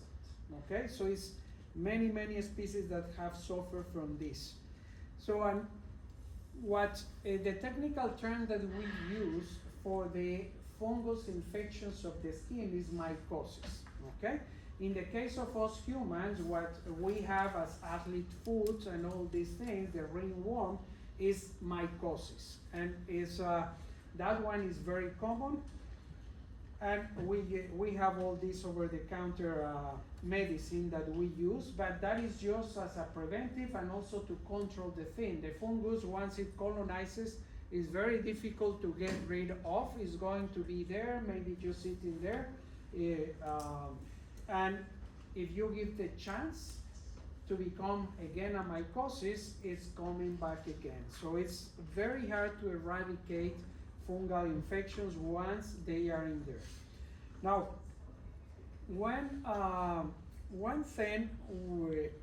group of fungus that affects animals, including humans, coccidiomycosis, that one is very damaging, and you can get it in the lungs. If those things arrive to your lungs, you are going to feel to have symptoms like tuberculosis, a lot of sneezing, a lot of coughing, and then if it is not controlled, just like tuberculosis, you are going to start spitting blood, and the tissue of your lungs is going to be impaired. Eventually, you are going to die because there is no gas exchange. Now, some mycoses are opportunistic because there are fungal species that are part of our microbiomes. They are necessary.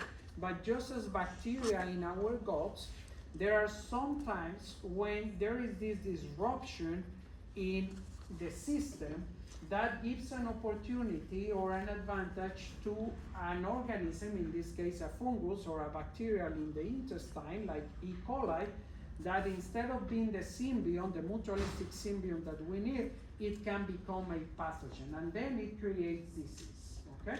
So these are some of the cases.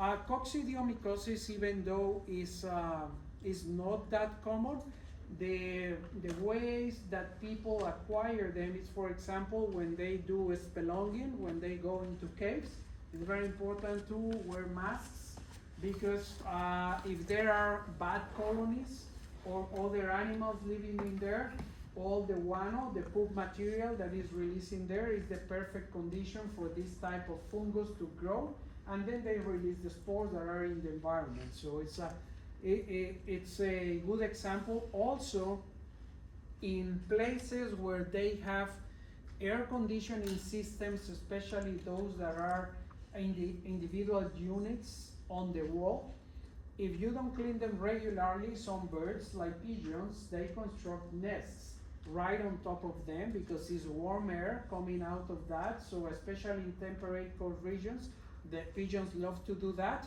If you don't clear them away, all the poop that they produce, they can produce this type of fungus because it's good food for them, and then it can go into the ventilation system, and then you can get it. So that's some ways that this can happen. Are there any questions? No?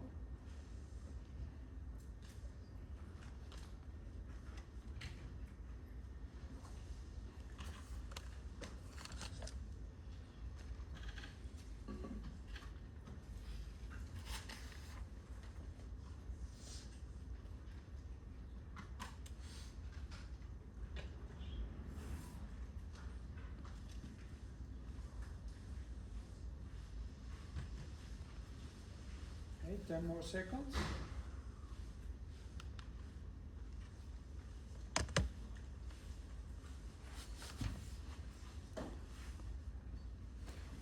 All right.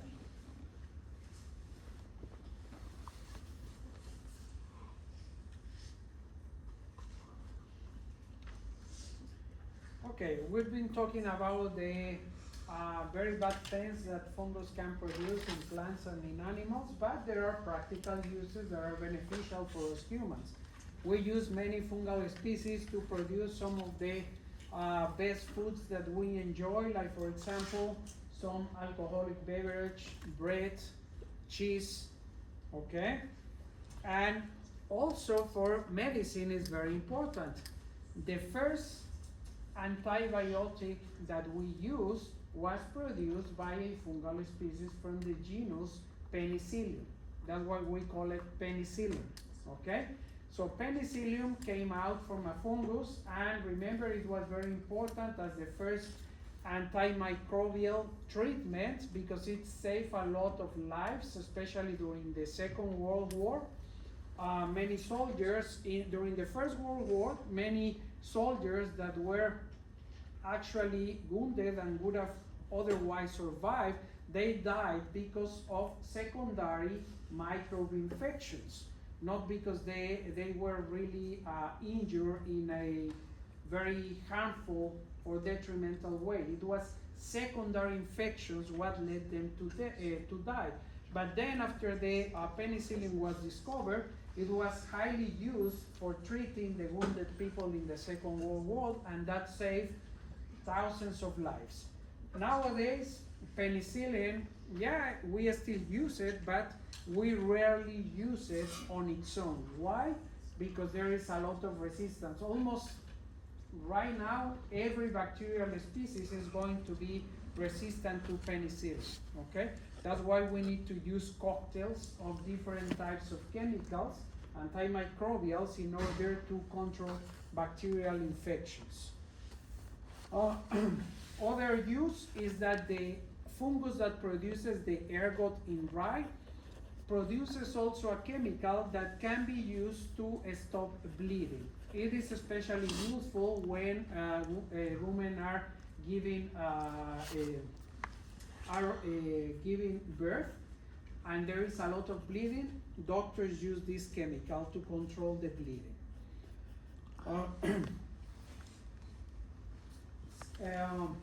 This species, Saccharomyces cerevisiae, is another model organism for molecular biology and for genetics. We basically know all about this organism, and it has been used for medical applications a lot. We use it to produce some chemicals that are going to help to control some diseases that we have produced on ourselves. For example, in this case, the most famous one is the production of a glycoprotein that is used to control the insulin because people develop diabetes, okay? So that is a drug that we use, and it comes from that fungal species. Also, there are other species that have been explored in order to produce biofuels. Remember that when we were reviewing plants, we mentioned that algae might be an alternative to produce biofuels, okay? Well, in fungus, we also have some species, like this one listed in there, that can be useful to produce biodiesel, okay? So there are benefits, not only negative things coming out from fungal species. Just as a summary, so we have these groups of fungi. What is the common thing between the three first groups, the Cryptomycota, Microsporidia, and Chytridiomycota? What is the common thing in the spores of those organisms? The basal groups of fungus. Yes. So they have flagella, okay?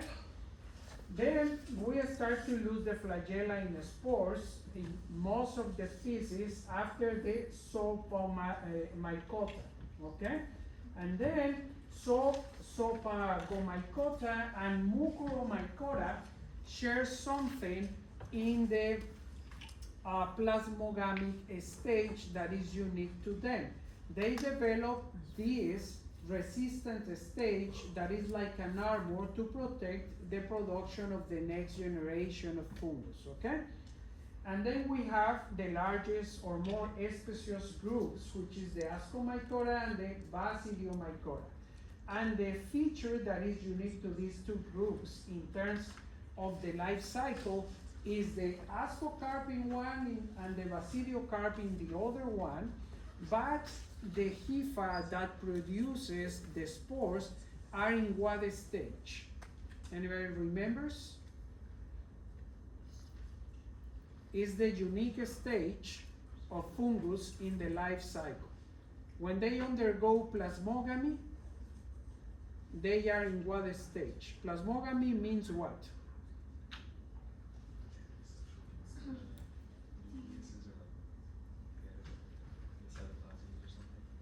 The nucleus of the mating types that fuse, they are together but not fuse. That's plasmogamy. When basically the cytoplasm of two different hypha fuse and the two nuclei are there, but they haven't fused the nuclei, okay? That's the karyotic stage. But in the case of these two groups, they form a dikaryotic stage, okay? So they only contain the two nuclei, because there are some other fungal species that have multiple nuclei in every cell or across the whole hypha, okay, of the organism.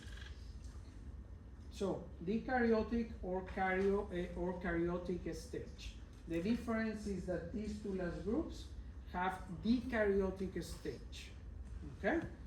So those are like few of the main features of these groups that we reviewed today. All right, let's finish this chapter with a question.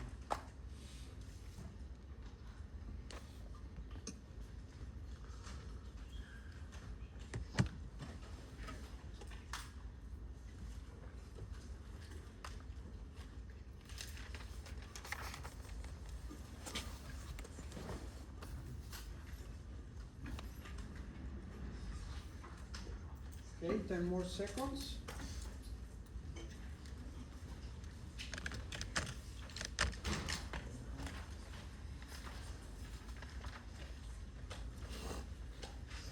Okay.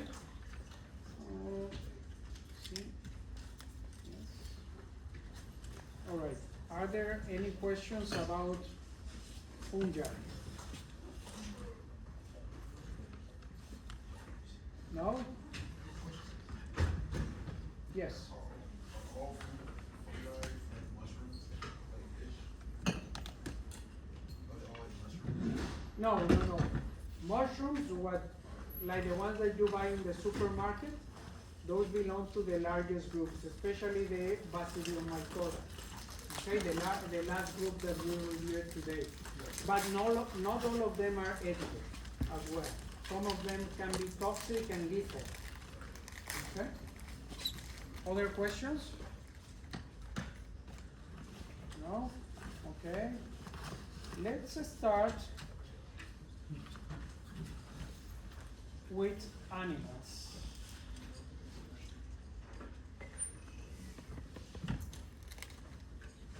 So this first lecture is an overview of animals, and some of the features that they are going to share is that they are heterotrophs. We know all that. We have a full digestive system. It starts with the mouth and then ends with the anus. Then they develop an embryo. There are different types of development. We will talk about those. They have a nervous system and they have muscle cells, with the exception of the most basal groups that they don't have muscles. And of course, is where we start to see this complexity in behavioral activities, like this example of a predatory activity of this chameleon on the insect.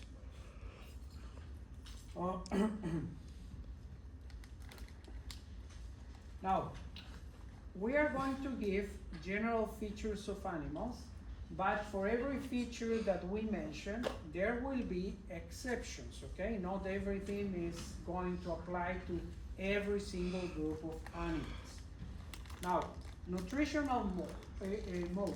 Unlike plants, we are heterotrophs, right? So we need to consume our food. We cannot produce our own food like plants using solar energy, or chemoautotrophs that produce their own food using other sources of energy, chemical energy in those cases.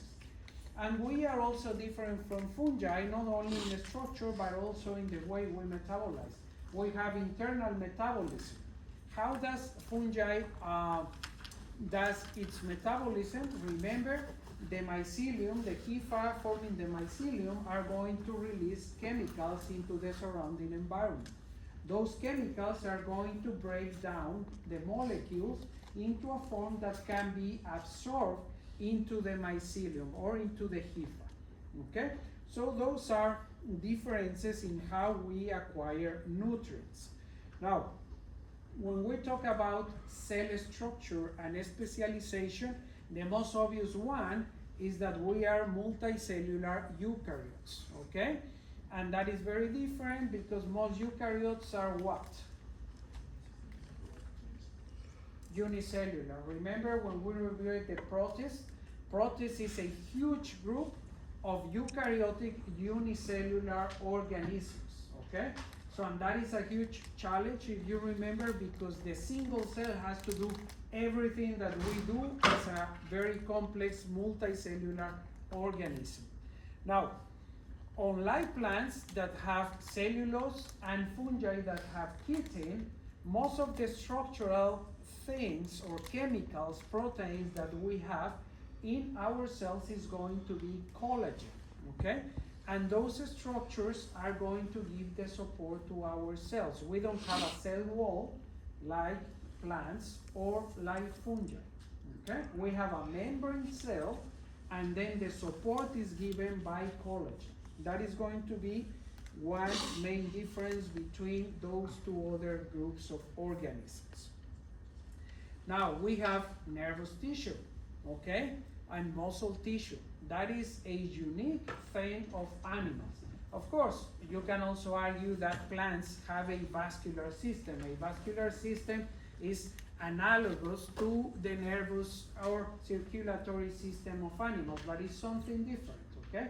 So, when we are talking strictly about a nervous system, the conduction of electrical signals using chemistry as well across the body, that is unique to animals. Tissues, we have different types of tissues. We will talk about those, okay? Depending on the animal group, we will have either a single layer of tissue or 2 layers or 3 layers. We will mention those. Reproduction and development. Reproduction in animals, the most dominant way is going to be sexual reproduction, okay? So, and if you remember, the best term for defining a species when we have sexual reproduction is what type of term? What is the concept for a species that we use when we have sexual reproduction?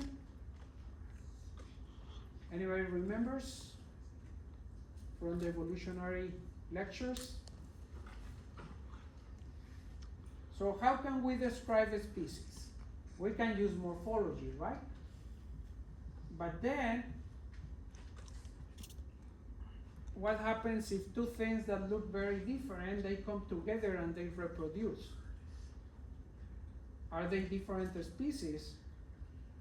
No, right? They are reproducing and producing offspring, okay?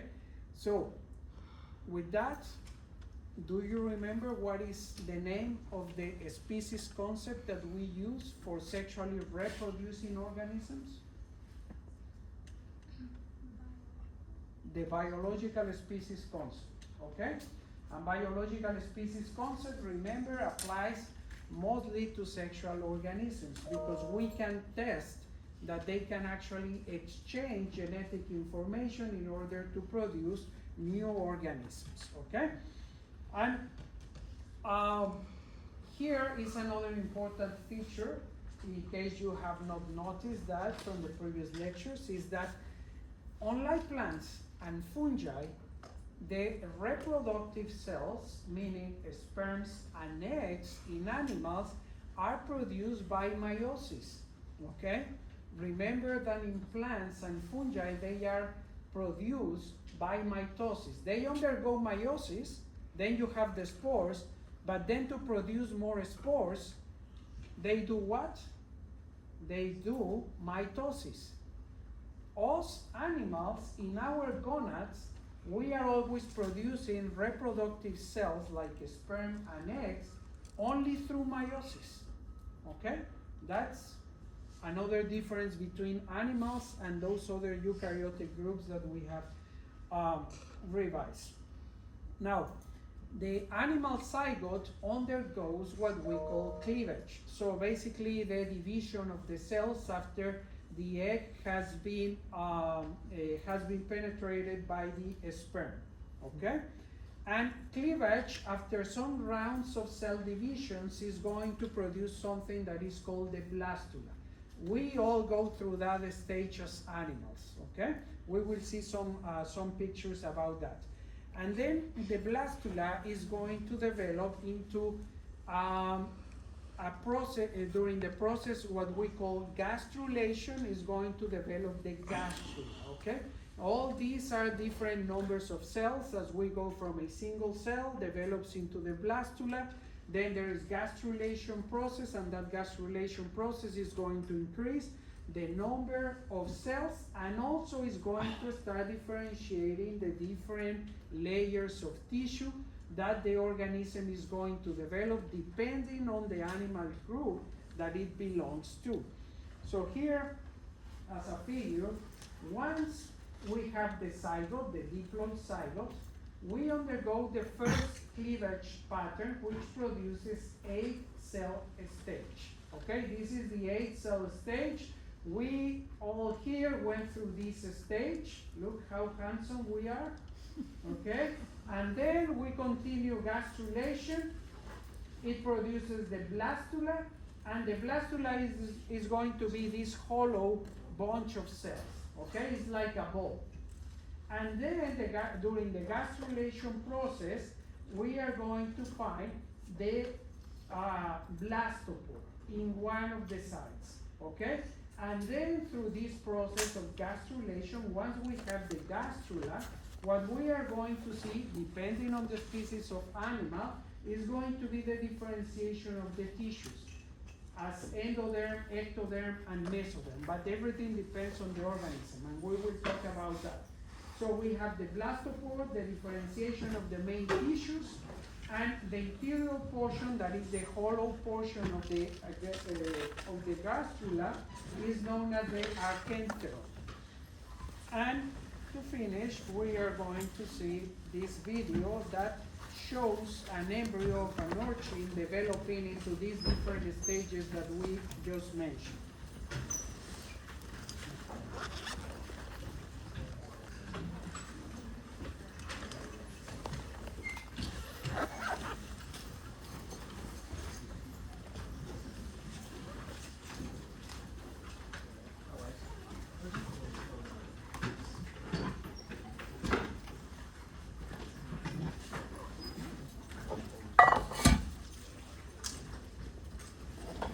Right there you have the gastrula.